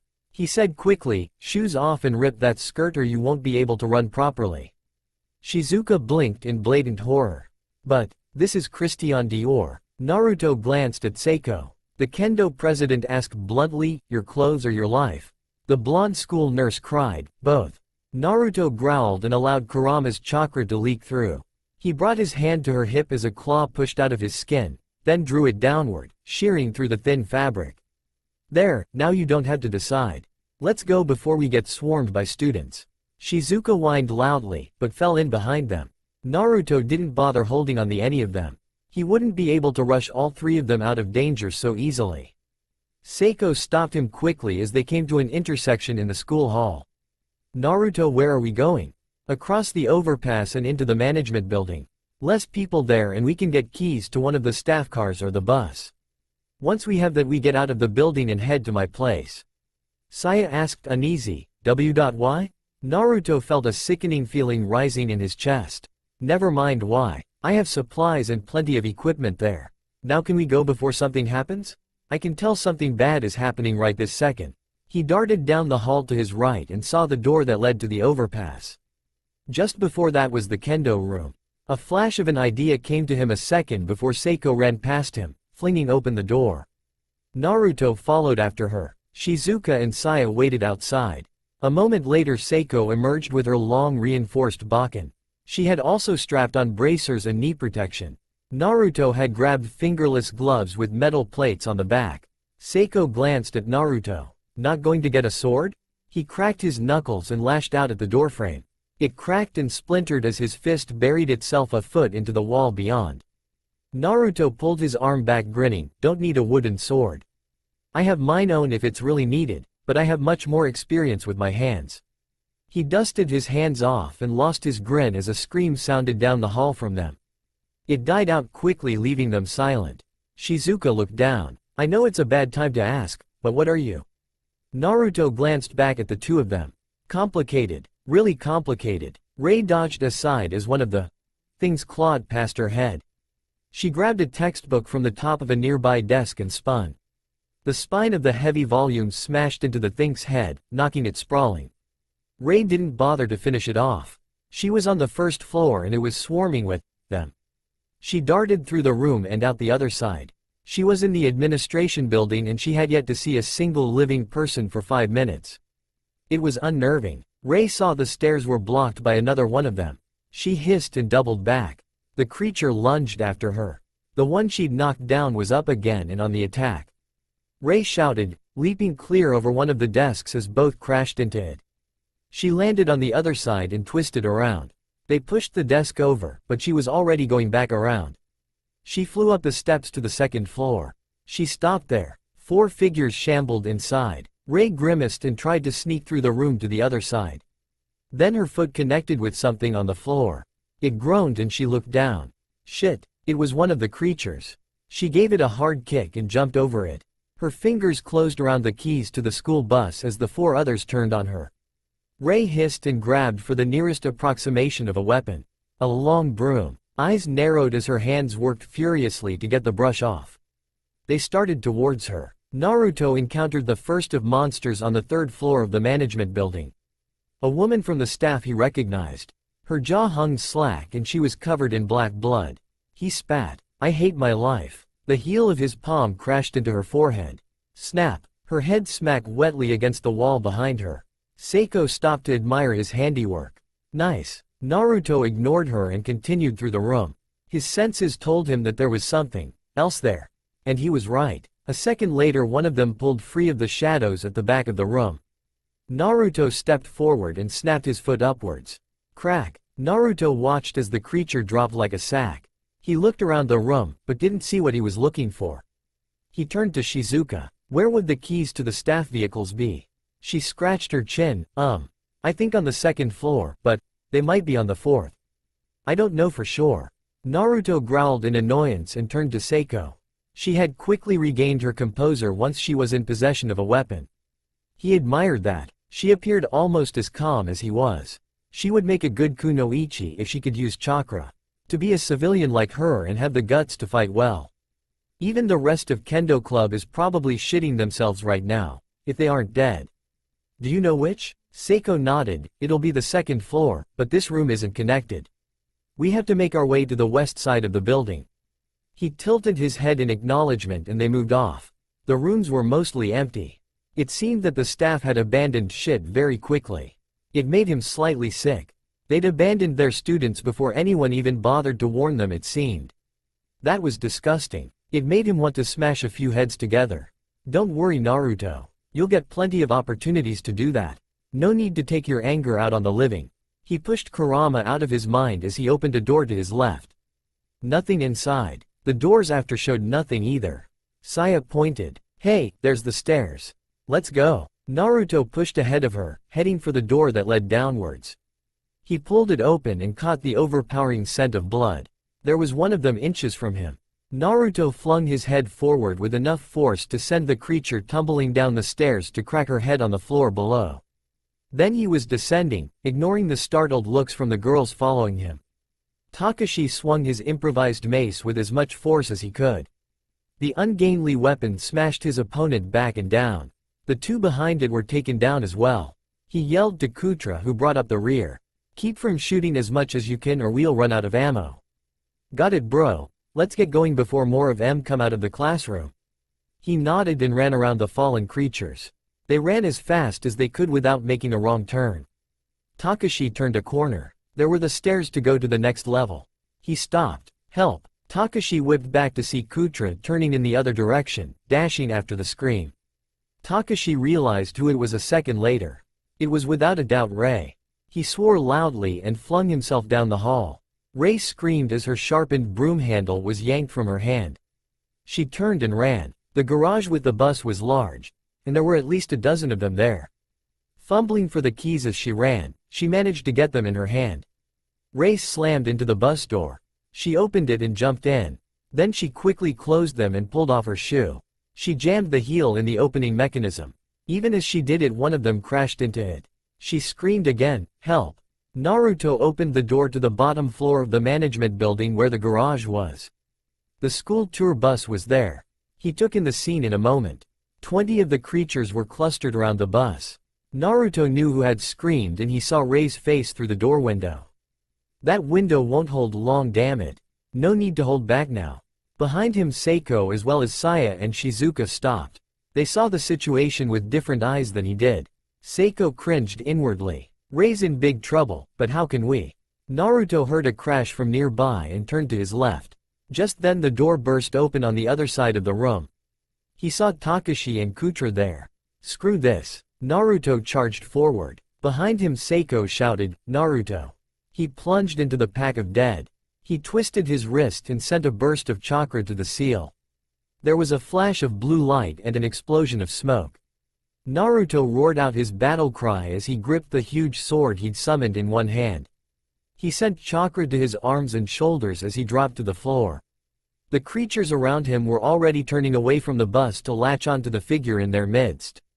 Naruto flung his legs around, using the momentum to bring the heavy blade of the sword around to cleave through at least 10 of his enemies. Bone was sliced through with ease as he funneled a small amount of wind chakra up the edge. Just enough to make it inhumanly sharp. They dropped around him like severed bowling pins. Naruto buried the blade in the floor vertically and pumped more chakra into his arms. He flipped upward. Then while in midair he drew his kunai from his sleeves. In a flash the two monsters still clawing at the bus were slain. He came down, landing on the pommel of his sword. The rest of them were still alive. Naruto's eyes sharpened as he lashed out, faster than the eye could see. 4 sharp cracks sounded as he leapt off his perch and came down again. His knuckles were bloody as he stepped close to each standing corpse and delivered a surgical strike to the head. It took less than 5 seconds to drop all of the creatures left standing. I need to finish this quick. Then he proceeded to smash the head of those who were missing legs to stand on. As he crushed the last head, the door to the bus creaked open.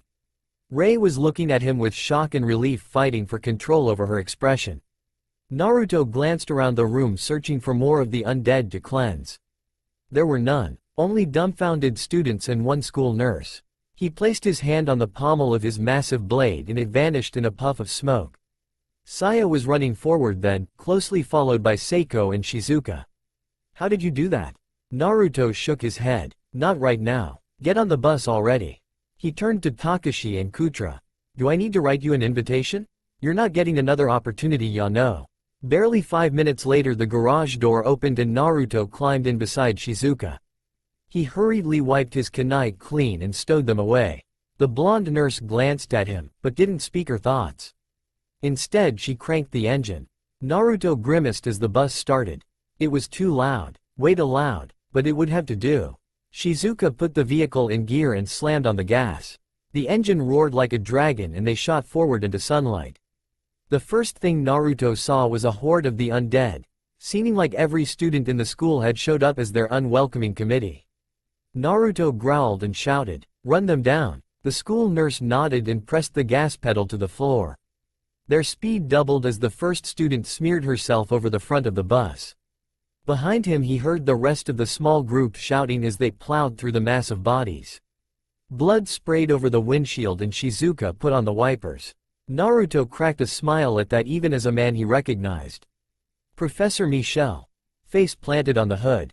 The bus blasted through the gates of the school and out onto the open street a moment later. Bodies continued to impact the front as the few stragglers outside the school were mowed down. Naruto saw that the road ahead was clear of them. He looked behind through the windows. The school was behind them. Thankfully, finally, behind them. Naruto turned back to look out the front. Say goodbye old fucked up life and say hello to the new and improved fucked up everything. They drove for 10 minutes. It was a necessity as some of the streets they passed were so clogged with abandoned cars and trucks that they couldn't get through. Riding in silence, they didn't take time to consider what might happen next. That was thinking way too far ahead. Even the cool and collected Seiko was shaken up. And Saya, while not having a mental breakdown at the moment, was certainly looking pale. Naruto focused on what he could sense around him. He stopped Shizuka from turning left. Wait, go straight and then go around the block. She didn't question him, and as they passed the street she had been about to turn on they saw dozens of them. Maybe 100. Too many to fight. Shizuka followed his directions for another 10 minutes as they moved through the city as a snail's pace. At least to Naruto it felt that way. He wondered if this felt fast to those who didn't have his abilities. Then he called them to stop. He turned to everyone on board. Okay, from here on we go on foot. It's only a block and a half to my apartment, so it won't be a problem. Takashi asked, why not drive all the way there? Then we could load supplies directly into the bus. Naruto shook his head. Were you paying attention inside the school? Those things can barely see anything. They certainly can't distinguish between one of them and one of us. They use hearing to find prey. This bus is way too loud, and if we park it right on the front step we are going to have every single zombie in 10 blocks zooming in on us. Shizuka stood looking confused. Zombies?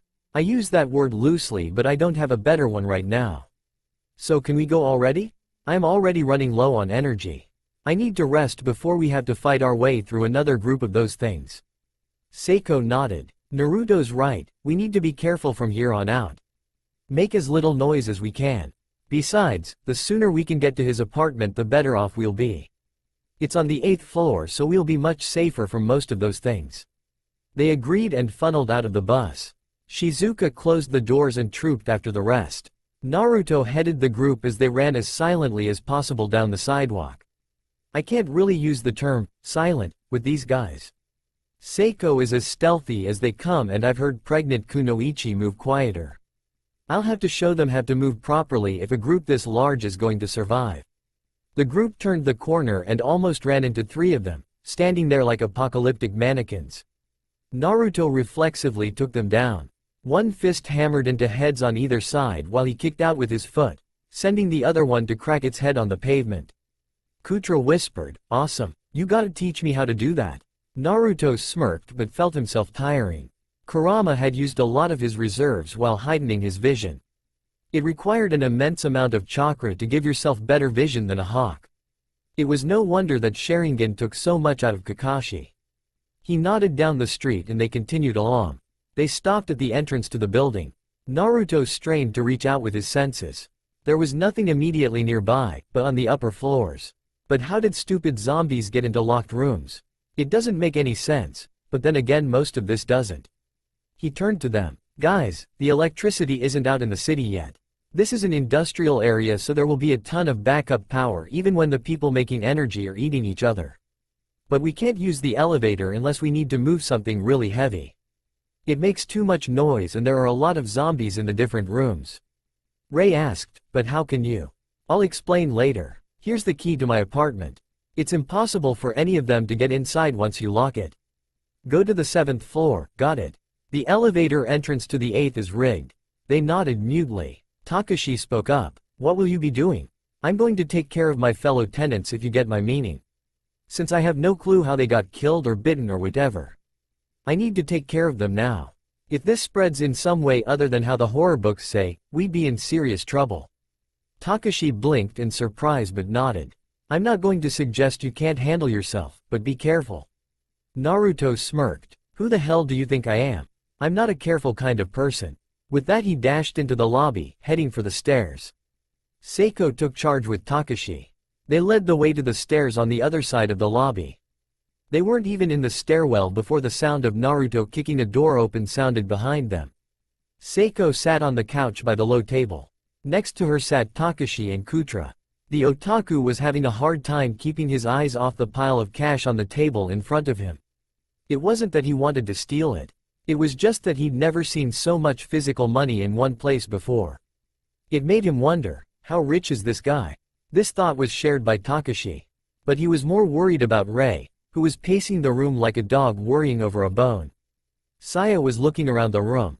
She prayed that when Naruto said supplies he didn't mean the lifetime supply of ramen displayed on one wall. The money on the table distracted her for a moment, but there were bigger issues at the moment. Like what would happen if Naruto didn't come back from his cleanup job? In the short time since everything had gone to hell they'd quickly learned he was the man with the plan. The kick-ass guy who got them all here safely. If he didn't come back then someone else would have to step up and take the lead. She didn't really mind that part. Who was in charge was a pointless formality at the moment. But she didn't like the idea of losing someone who could take out a dozen zombies with his bare hands. That kind of guy didn't just fall out of the sky every time you needed him. It was another 20 minutes before the door clicked open and Naruto entered. He was now covered in much more blood than before, but still uninjured. He walked into the room and proceeded to pull off his soaked shirt. Ray paced over to him. What were you doing? You took almost 45 minutes to. Naruto flicked her between the eyes with one finger. Ouch. He groaned as his shirt came off, revealing his chiseled muscles. Naruto glanced around at them. Hey, what are you guys waiting for? We don't know if having their blood all over us will infect us. Strip off anything that has too much gore on it. It'll get washed later. Ray snapped. Tell us who you are first. We need to know what you're doing here now. It's a matter of survival. Naruto threw his shirt to the side and sighed. You sure don't beat around the bush, do ya? Fine. Do you want the long, complicated story that will likely put you to sleep, or would you prefer the short, impossible, unbelievable version? She didn't answer for a moment and Naruto shrugged. I'll take that as option 2. He turned to one wall and walked towards it. When it looked like he was about to smack his head into it, he put his leg up and stepped onto the wall as if it were level ground. Ray's jaw dropped, along with everyone else in the room. Naruto walked up the wall and then onto the ceiling. He said, while still hanging upside down, this is the super short version. He scowled and let the chakra pull away from the ceiling. He flipped to land on his feet. You see, I'm not normal. In fact, I'm about as far from it as you can get. So before you start asking a ton of pointless questions. No, this isn't magic. Yes, I've always been able to do this to a certain extent. No, I probably can't teach you how to do it. And no, I'm not from around here. Seiko stood and moved over to him. So, what are you? He pointed to himself. I am human, but where I come from there are a lot of people who can do what I do. The thing is, this whole world is not mine. I was dropped here by accident, I think, and stranded. I've tried everything I could to get back home. Nothing works. So I'm stuck in some crazy world where everything's new and the people are weak. Not to mention the government is so observant that I had to go to the black market to keep from being picked up as an illegal immigrant. Kutra said, you forgot about the dead coming back to life. Naruto raised his eyebrow. Actually, that's the one thing that seems to happen often in both our worlds. I mean, not in the same way, but still. He cracked a sardonic smile. As my old sensei might have said, this is a refreshing return to normal. They stared at him blankly. Ray asked horrified, this happened in your world too? He shook his head. No, not what I meant. People come back from the dead, but you can talk with them or even have a game of chess if you wanted. They're still them. Here it's like their brains are rotted. But that isn't really important. You want to know who I am? I'm Naruto Uzumaki. I'm human, just like you, but I can manipulate the energy inside my body and around me to do things you would call magic. Simple enough? Saya muttered, I'm just left with more questions that don't get me anywhere. Like how you knew all this was going down so quick when you don't even have a cell phone. It was like you just froze during lunch and bolted. When you came back you grab us and go. Naruto nodded. That's part of my power. I can sense danger instinctively. And when something really bad happens nearby I can tell immediately. Also, this, world. It feels unclean to me. Like the entire planet is dying. I'm usually much more powerful than this. I could level towns in my world. But here I can barely kill 50 weak humans without getting tired. I feel kinda pathetic. He smiled weakly. It's just getting annoying is all. I hate feeling weak and tired all the time. Kutra scratched his chin saying, this is just like the one manga I read. It's about this guy who is super powerful in his own dimension, but when he is forced into another one, his powers don't mix with the new world and he's left weakened. Sounds like you have the same problem. Pretty much. Naruto walked over and put his back to the wall, sliding down it. He was very tired now. Too much chakra had been used in a short time. He wasn't a sensory type, so reaching out to get a picture of the world around him was tiring as well as draining on his chakra. The Kyuubi's voice rang in the back of his mind. Was it wise to tell them about you? They wanted an explanation. I'm sick and tired of lying and making up excuses anyway. Besides, how was I going to hide it? They knew what I did was physically impossible for human like them. I wasn't going to leave them just so I can preserve my image. I suppose you are correct on that much, though. What will you do now? Huh, no fucking clue. I'll cross that bridge when I come to it. You should find some way to teach them how to manipulate chakra, if it's possible. I know you aren't a teacher, however, it may become exceedingly tiresome to protect them constantly. Well, it helps that I can be in more than one place at once, huh? True, but still, don't become careless. You might as well be God compared to them. It's their lives you risk if something goes wrong because of you. I know, don't remind me. Naruto turned his attention to those around him. They were distraught, worried, afraid, and it was a bit unnerving how easily they accepted his explanation. He'd fully expected some half-assed joke about where the wires were. But none was forthcoming.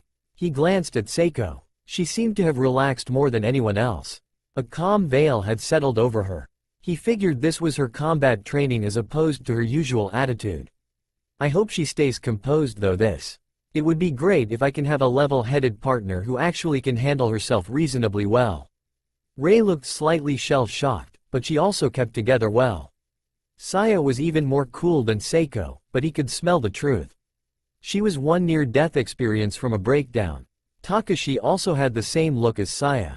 Unstable. Naruto saw the same look in his eyes that he'd seen in Sakura a couple times. Then there was Kutra. The fat otaku had put himself into a much brighter light in his eyes. He'd suddenly and without warning, turned into a stone-cold killer with that modified nail gun of his. I'd bet all the ramen in the world that guy is secretly a gun nut. Done. Hey, what was that? You better hope he's a weapon lunatic like Tenten. No fair. You didn't wager anything. So I can't bet against myself. Who said? It just means you have to give up your annoying ramen obsession whether you're right or wrong. Like hell. You overgrown orange hairball. Do you know what that spells, Naruto? No? Naruto. Naruto. Naruto. He snapped out of his thoughts to look up at Rei. She sighed, geez Naruto.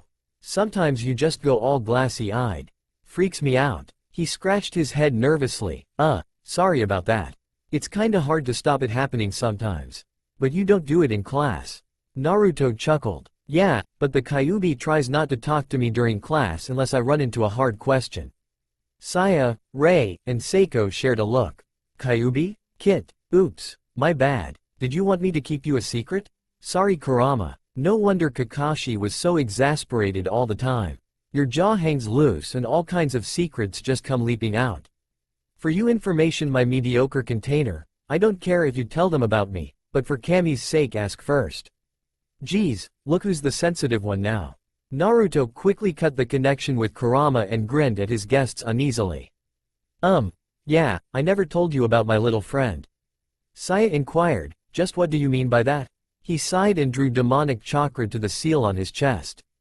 The dark markings over his stomach glowed an evil red for a moment before it inked black. Seiko gasped, what the hell? The thing is I have a demon spirit trapped inside me. He's not the soft cuddly type either. He's the really big and scary type. His name's Kurama. This thing on my stomach is his seal. When you see me space out it's usually because we're talking. Seiko stepped forward and knelt by him. She reached out and ran her fingertips over the black seal. Her eyes lifted to his. It doesn't feel strange. Yet I get the feeling when so say demon you don't mean the biblical kind. I wouldn't know about that.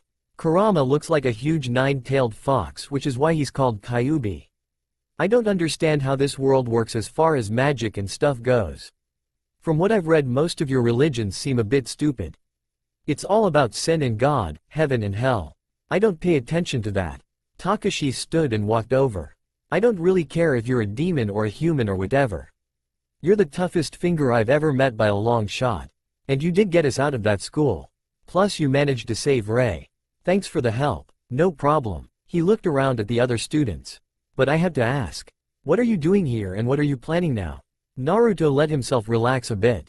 Listen, I've been acting like a loner for months. I'm not really like that. I wanted to make friends but I was trying hard to find a way home.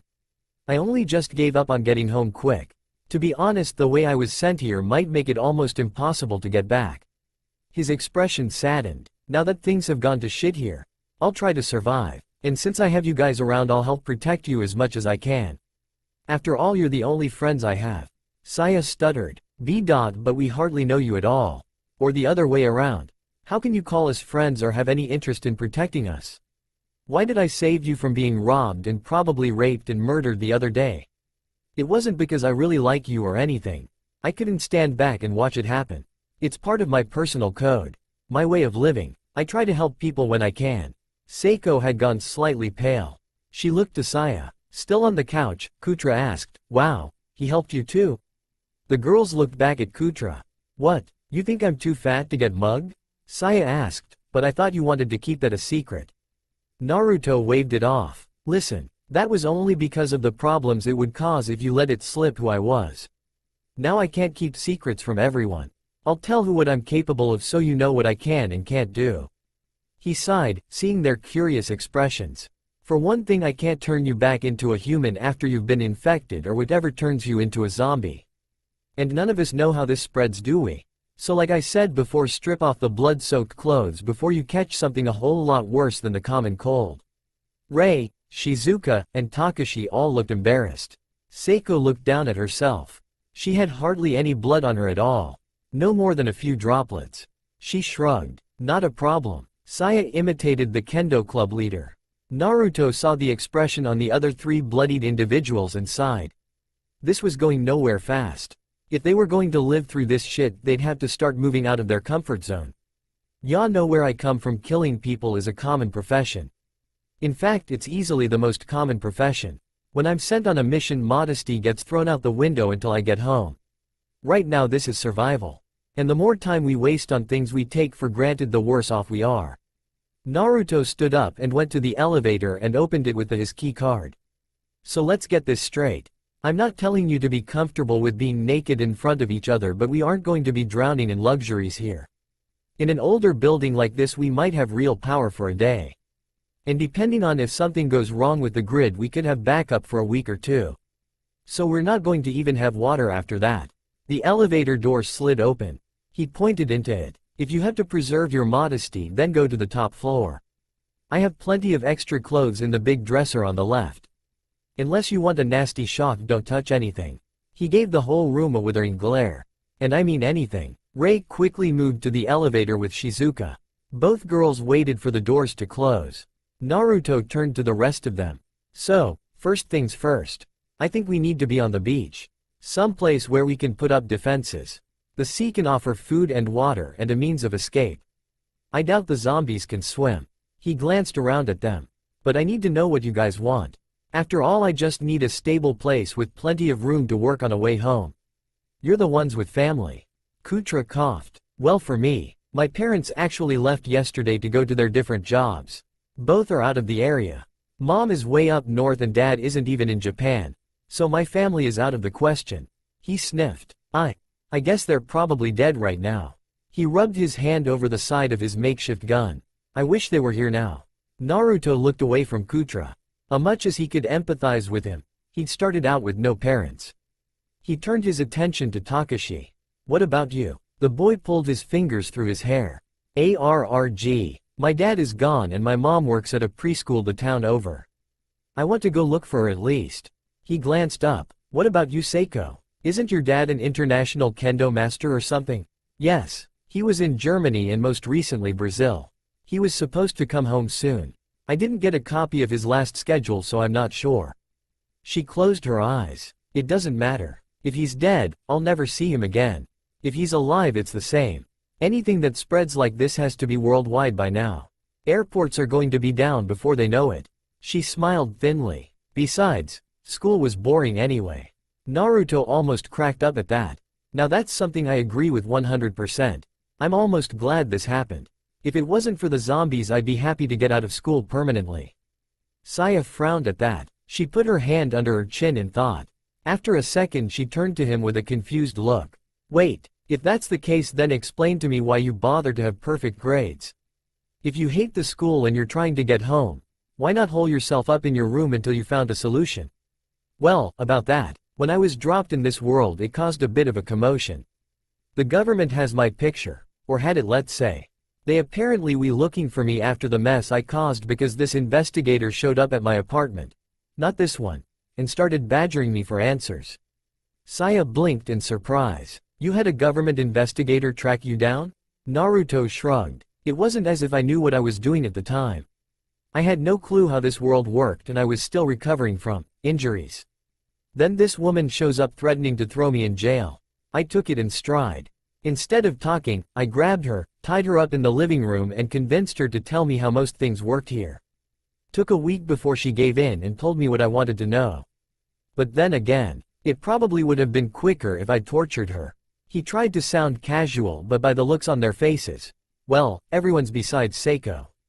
They were shocked. Saya was somewhat slack-jawed. You kidnapped her? What else was I supposed to do? I didn't even know where I was. And she thought I was insane since I didn't know about the most basic things. You all grew up taking technology for granted. I didn't grow up with half the stuff you have.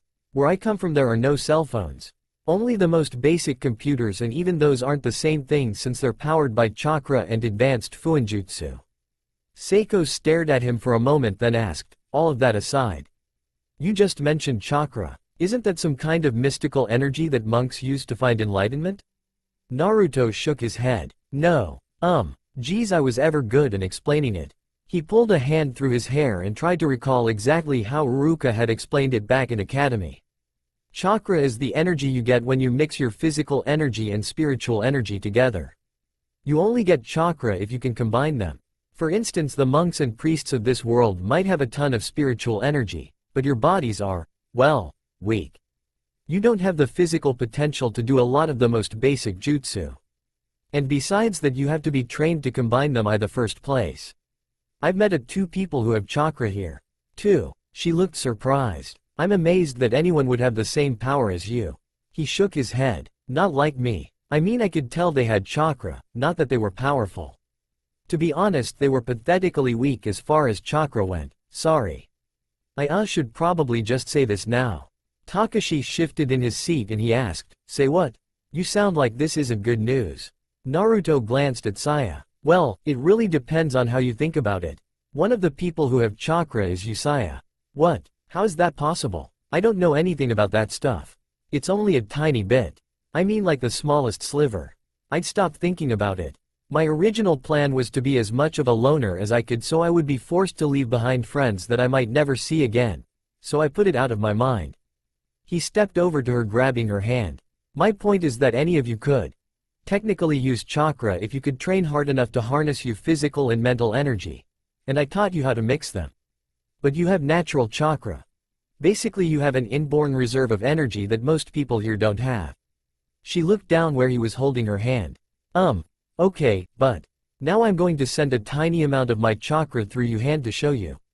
Wait, what are? Saya went rigid and then relaxed as he sent a small pulse of chakra up her arm. Her eyes went wide and she looked down at her hand. It feels weird, like I don't know. Like I can feel the blood in my arteries, but it isn't blood. Naruto smiled. Exactly. That means you also have a chakra network. He stopped. Actually, that's a much better description than Iruka-sensei ever gave. Anyway, I'll try to show you how to use it later. But I think we're getting off topic again. He let go of her hand, asking, where do you want to go? She felt the pleasant sensation running up her arm dissipate as he let go, but it still lingered somewhat. It tingled through her shoulder and spread through her as she stood there. It's so strange. After a few seconds she shook herself and ignored the feeling. Well, my father is a politician and my mom is in business. Our family has a large estate. They'd probably hold up there. She ground her teeth together. It's not too far from here. If we can, I need to see them. They're alive, I'm sure of that much. Naruto asked Takashi, do you think your mother can be contacted? Not really. She should be safe enough. That town has a pretty small population and it's mostly residential. I'd bet she's fine. Not like here with the massive amount of people. There was a moment where Naruto wondered where they should head first. Then he heard the elevator come back down from the top floor. The door opened with a quiet ding.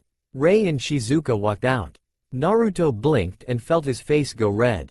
The nurse was wearing an extremely baggy t-shirt which remained tantalizingly tight over her bust. Naruto decided that Tsunade had some serious competition. She also wore black sweatpants. Shizuka looked down at herself, obviously discontent with the available clothing upstairs. Rei, on the other hand, was much closer to Naruto in both height and size. Not having the blonde's huge rack helped too. She had on a blue long-sleeve shirt and one of his jackets. Naruto noted she had chosen one of the special one he bought from a shady tailor 2 towns over. It was lightly armored, being reinforced with Kevlar and metal plates over the chest and back. In addition to that, she had a pair of his blue jeans, though the legs were baggy. Naruto made a mental note to find something that would both fit and protect the busty nurse more than what she had on. Good, you two are alright. Your turn, Takashi. The boy nodded and walked past the girls into the elevator. Naruto saw Takashi glance at Rei with a strange expression for a moment. He ignored it for the time being and asked Rei, "So we were just taking about where to go after this. Do you want to search for your parents or something?" "I'm not sure. Mom, I don't know what she was doing today. Dad's a police officer. I already tried calling him. I didn't get anything. I have to assume he's working at his job right now. But I don't know if the police are holding together or not." What she didn't say but thought was probably true was that her father would be on the front lines of this crisis. He most likely had fallen to them. Naruto saw what she refused to say in her expression. He turned to Shizuka. "Anyone important to you that we might search for?" She went still for a moment as if thinking hard. "Well, no, not really. I do have a roommate but she's not here at the moment." Naruto smiled a bit at how much of a ditz she was. It was comical to him, coming from a world like his. He looked to Saya again. She was rubbing her hand with a faraway look. Naruto heard Kurama speak low in his mind. "Naruto. Something important. When you were funneling chakra into that girl just now, it felt familiar somehow." "Really? I didn't sense anything like that. Her chakra just seems strange to me. I would advise that you pay attention next time, and you should definitely train her. From everything I've seen, she is a genius, unlike you. Actually, she's a bit like the Uchiha. Smart and clever while at the same time arrogant and pissy. Sometimes I get this feeling like you really hated the Uchihas before Sasuke or that other one came around. If you're speaking of Madara Uchiha. Yes, I despised that clan even before then. What of it? Almost as a rule, the Uchiha are arrogant and easily manipulated. A deadly combination. Sasuke is a prime example of the perfect Uchiha. Arrogant to a fault with extreme genius intellect and an insatiable thirst for power. He even had the perfect sob story. Kurama chuckled. On the other hand, you're the anti-Uchiha. Extremely ignorant of nearly everything. You are unpredictable at the best of times and you seem to gain power without realizing it. You're the definition of an idiot savant. What the heck is that? My point exactly. Naruto drifted back to reality as Shizuka finished a long-winded, rather roundabout explanation of her living arrangements with her friend and roommate. Naruto realized he'd missed everything, but didn't particularly mind. He felt a wave of lethargy roll over him and stifled a yawn. Seiko glanced at him. "You tired, Naruto?" "Exhausted. I need to rest after using so much chakra." Rei asked, what is that?" Naruto groaned. "Long story short, it's the reason I'm so good at killing things." He moved to the couch next to Kutra. "Anyway, I'm not sure if you girls are tired since it's still fairly light outside, but I actually need to rest." He closed his eyes. "The bed upstairs is available and there's another one that is on this floor in the other room. They're both king size, so if you don't mind sharing there will be plenty of space." He let himself relax. His muscles loosened slowly after the day's events. Rei seemed puzzled. "Are you just going to crash on the couch?" Naruto muttered half-heartedly. "A ninja must deal with adversity. This couch is only a small obstacle to me sleeping." Seiko watched Naruto literally drift off mid-sentence. He must be exhausted. He wasn't lying earlier when he said that using his powers here was tiring. And, did he call himself a ninja? She turned to Saya. "Since Naruto is willing to help us find our families first, where do you suppose we go first? I believe that either yours or Rei's families will be closest. But at the same time, those are both densely settled areas. Takashi's mother might be the easiest one to find." Saya agreed. "That's true, but my father will have more supplies than I see here. This place is bare. Honestly, we need big guns and the people to shoot them before we go on any search and rescue missions." Rei dipped her head. "Yes, I think that's right, but what about Naruto?" Seiko shrugged. "He's helping us, and he's already doing a pretty damn good job. I see no reason not to take what help he offers. Do you think we would reach Saya's house unscathed without him?" They all went silent, looking at Naruto, who might as well been dead for how still he was.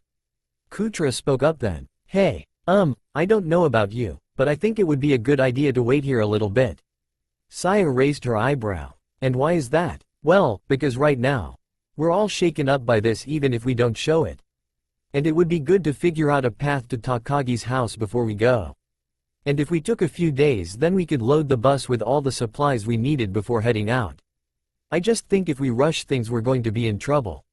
Saya laughed. Wow, and the chubby has spoken. I didn't realize that brain of yours worked on real problems and strategy.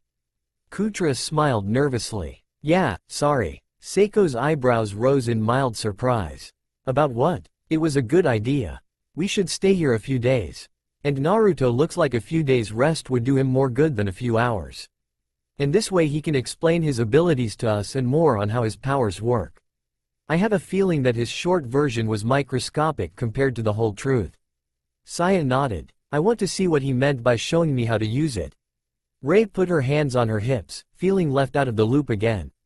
Use what? Takashi didn't know what Naruto meant by not touching stuff on the top floor. He didn't see anything out of the ordinary at all. It was by all accounts a perfectly normal, if luxurious room. A massive 4-poster bed in the center of the back wall. There were 4 dressers, 2 large and 2 small. 1 large dresser to either side of the room and on small flanking either side of the bed. He raised an eyebrow to the empty room before moving to the left dresser. He opened the drawers, pulling out a few shirts and pants that might fit. Once he was done he stripped off his blood-soaked shirt and pants. He'd removed his jacket already when he'd first encountered one of the dead. The festering creature had lunged at him, managing to get its teeth into the jacket. It had ripped beyond use. Naruto seemed to have a lot of jackets and for the most part, they came in various shades of orange and red. This wasn't as annoying as it could have been, only because he was grateful Naruto kept so many spare clothes. Why he would have enough clothes for an entire club of guys just for himself is beyond me though. And what is up with all the baggy clothes? It's almost like he makes sure that everything is a size too big. Takashi recalled what Naruto had looked like without a shirt. Then again, that dude is ripped. So I guess these fit. I'm lanky compared to him. He sighed at that thought. It's probably part of the reason why she likes him. I've always acted like the lazy bad boy. It's who I am, but Naruto is the mysterious bad boy with the ridiculous powers and crazy attitude. I'm almost surprised he didn't have a girlfriend at school to keep up appearances. He tried to puzzle out some of Naruto's behavior, but came up blank on most of it. Either Naruto was a huge hypocrite or the world he came from was seriously fucked up. It's probably the second one. Hey, what's that? Takashi spotted something on the other side of the room. It seemed to have materialized out of thin air. It was the corner of a wooden table, seeming to float suspended in the air. Takashi stepped forward and leaned back and forth checking to see if it was real or not. It was real alright, but it was just so weird. He took another step and felt something cut into the pad of his foot. Ouch shit. Crash. His dexterity was somewhat lacking as he tripped forward. The room spun crazily in his vision and suddenly, it was very full. Everything you could imagine was there. 6 tables were laden with equipment. There were stacks of star-shaped throwing discs, kunai hung in bundles, and there were at least 20 separate swords in the room. The edges of all these weapons gleamed in the light from the ceiling. One table was heaped with scrolls and little inkwells. Another had various bottles and other chemical-looking things. In the center of the room was a clear spot where it looked like the floor had been burned and scraped away. There was an odd-looking circle drawn around it too. If he didn't know any better, it looked like the magic circles that were in all the supernatural anime. Takashi looked back, rolling onto his butt. He had stepped on the razor edge of a long, curving, double-edged daikatana. It was easily as tall as he was. Perhaps as tall as Naruto. And he'd cut his foot open on the back edge. How the hell was this stuff really invisible before? It must have been 'cause I would have sworn it wasn't here. The elevator door dinged open and Naruto came in. Saya and Seiko were there too. Naruto took one look around the room and growled. It was almost like a bear. I told you not to touch anything and to go directly left, right? He groaned. Now you went and cut your foot open. Let's hope it isn't so bad that I need to get Kurama to heal you. Takashi looked down at his foot where it was pulsing pain up his leg, while at the same time it was bleeding profusely. Naruto grabbed him by the ankle, lifting it to inspect the wound. Hey, be careful with. Ow. Naruto sighed. This is annoying. And I was just going to rest a bit too. He turned to tell Seiko to get Shizuka, but she wasn't paying attention to him. She was wide-eyed, entranced by his weapons and all the dozens of different things he had everywhere. She stepped over to the table where half a dozen long blades were laid out. She brushed her finger over them, then picked up a katana. It was almost straight, only having a slight curve near the tip. She tested the edge and smiled as blood immediately drew from her skin. Naruto couldn't help grin too. He asked, "Do you like my collection, Seiko-chan?" She nodded, sucking on her finger. Then she spied his personal favorite blade. Her blue eyes lit up with something akin to greed. She moved to it. It was a weapon from his world. A powerful artifact. It was known both as Dawn Fang and Dusk Fang. The sword was in the style of a bastard sword. It had a hand and a half-handle with a large gemstone set in the pommel. The hilt was a wide crossguard, seemingly crafted of some amber-colored metal. A second large stone in the center of the hilt pulsed dully. The blade itself was the most incredible feature. Very wide. It started out almost 6 inches wide and narrowed like a Roman gladius to the tip. Twin tips as it were. Because halfway up the blade the blood channel actually split the blade in two. The gap in between the separate halves had been fashioned into razor-sharp teeth. Naruto called the sword Dracula after a horror movie character in this world. Mainly because the sword fed on anything it cut. It literally ripped the victim's life energy out of them. Thinking about it made him shiver slightly. He cautioned her, "Seiko-chan. That's a sword from my world. Don't let it draw blood. You would not like what happens to you." From the doorway Saya asked, "What does that sword do if it cuts you?" He grimaced. "It basically sucks your soul from your body to feed the weapon. You see, during the day the blade is unnaturally hot. And every time you kill something the edge heats up. After a few kills the sword's blade is literally white hot and will set plenty of stuff on fire just getting close. Also during the day it gives the user immunity to fire. And at night it does the opposite. Ice instead of fire and cold instead of heat. How many lives has this sword claimed?"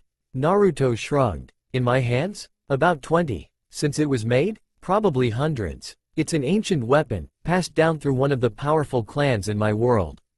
I only have it because I was given it by the last user. I still had it with me when I got stuck here." Saya shivered. "Hundreds? That's freaky." She shook her head violently and turned to Takashi. "Well, look what you've done now, idiot. How are you going to run or fight?" Naruto coughed. "It's not really his fault. He was just curious. Until you go a certain ways into the room all this stuff is invisible." He disabled the illusion I set up when he stumbled into one of the invisible items. Unfortunately he stepped on something very sharp. He sighed. "But I suppose I don't really need to have all of these blades be as sharp as a razor." But one of the kunoichi from my village had a saying. "What saying?" "I'm interested in what wisdom your world has to offer." Naruto smirked. "She used to say a dull blade is like a man without a useless." The pinket's jaw dropped. "What? That's the best quote from your world?" He shook his head. "No. She had way better ones, but most of those are and didn't really match the situation. I might tell you some of them later."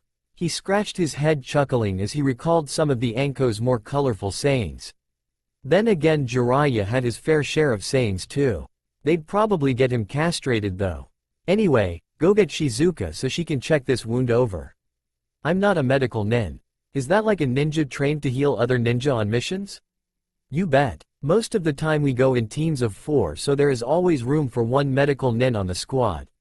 Seiko stepped over to the table covered in scrolls and parchment. "What are these?" "Oh, those are some seals I was working on. My sensei had me start working on seals in the last few months of training with him. But it's really hard to do them here. Especially without the special parchment we use in our world." "Is it some kind of paper that is made to absorb your power?" He smirked. "Exactly. It's imbued with chakra already, so you don't have to worry so much about damaging the paper. When you make anything with an elemental release you have to worry about screwing up what you're working on. If I use wind chakra then I might accidentally shred the paper while activating the seal." Naruto turned to Saya. "Hey, I think I'll bring Takashi downstairs. That way Shizuka will have more room to work." "Good idea." Takashi looked up at him agitated. "Hey, what do you mean by bring me? I meant I'd carry you." "Don't worry, I won't drop you." The boy groaned as Naruto quickly lifted him up. "That is not what I meant. I can go on my own." 2 hours later Naruto was out cold in his bed upstairs. Takashi was downstairs, resting on the couch. Shizuka had stitched the gash in his flesh with the copious amount of medical supplies Naruto had on hand. Kutra had decided that a nap was defiantly in order and was snoozing on the downstairs bed. The rest of the group sat together around the small round table. The cache had been moved to the side and a few maps were laid over its surface. However, they were done with planning for now. Takashi had agreed that they needed to get to Saya's house. It would be well guarded and would likely have power long after other places lost it. Also, she had admitted that she felt the need to see her mother again, though her father seemed forgotten. Rei agreed as her home was in the area as well. Seiko had made it clear that she would go where they chose. Saya undid her hair and ran a brush through it. She felt undeniably dirty. Even though she hadn't clashed with the dead herself, the experience still left her unclean. Being drenched in sweat did not agree with her, especially now that it was getting cold. I caused her skin to feel clammy. She groaned mentally and turned to the other girls. So, when do we shower? I mean, we aren't going to have hot water for much longer.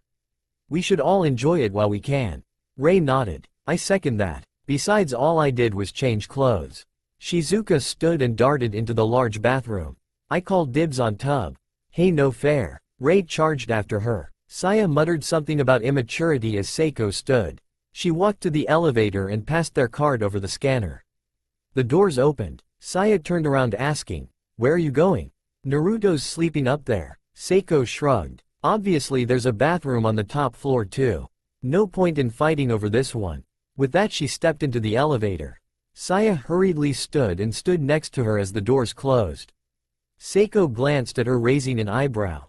"What makes you think I want company while I wash?" Saya huffed. "Come on, you're not the kind of person to worry about modesty during the apocalypse." She eyed Seiko strangely. "Are you?" The older girl smiled thinly. "Not really. It depends." The doors opened again and Seiko walked out and into the room. Her eyes sweeping over the stacks of weapons and equipment. It made her a bit hot just looking at all the panoply of war. Naruto had enough swords alone to equip their group twice. She wondered what he was planning on taking when they left. She glanced at Naruto where he lay curled up on the bed. Her cheeks darkened as she diverted from her original course to approach him. Saya hesitated behind her before following. They came to the foot of the bed. Naruto lay in the center. Neither could stop themselves admiring him. It looked like he'd already taken a shower. He was clean of blood and gore from the day's battles. Saya glanced at her with an interested look. "So Seiko, when you said your modesty depends on who is bathing with you, what exactly did you mean by that?" Seiko turned away from the bed and into the bathroom. "You're the genius here, aren't you? Figure it out. I won't lie. If you're right, I'll let you know." Saya quickly followed Seiko into the bathroom. "Yeah, at least you're right about that." Back at the school, Hisashi gritted his teeth as he pulled the needle through his skin, sewing the stab wound closed. It still bled, but fortunately he had a good tourniquet around his upper arm. Once again he thanked God that he bothered to get basic medical training aside from his black belt in karate. He was lucky that the girl Yuki had more in her head than. At least she grabbed a first aid kit from the nurse's office on the way through. He looked around the dimly lighted room at those around him. 3 girls and 2 other boys stood or sat in the room with him. They looked haggard. 2 of them had already died. Attacked and killed by them, as he decided to call the living dead. Miura was bitten on the 2nd floor. Then he was trampled by a horde of students trying to escape. Kurokami had his throat bitten out by one of them shortly afterward. They'd lost track of the 2 girls to Niuchi and Kawamoto. Hiyashi guessed both of them were dead too. So, here they were, trapped in the secondary storage room. Outside were at least 10 of them. Hiyashi didn't dare open the door and no one else was willing to take the chance to run the gauntlet. And things were getting strained inside. He'd already knocked some sense into the megalomaniac of a teacher he'd saved. The constant groaning and moaning from outside was grating on everyone's nerves. Hisashi worried what would happen to them. There didn't seem to be a way out. And with no way out, they were all guaranteed to die. He hoped it wouldn't come to that. That's all for now. If you want to see next part, then please like this video and subscribe my channel. Thank you.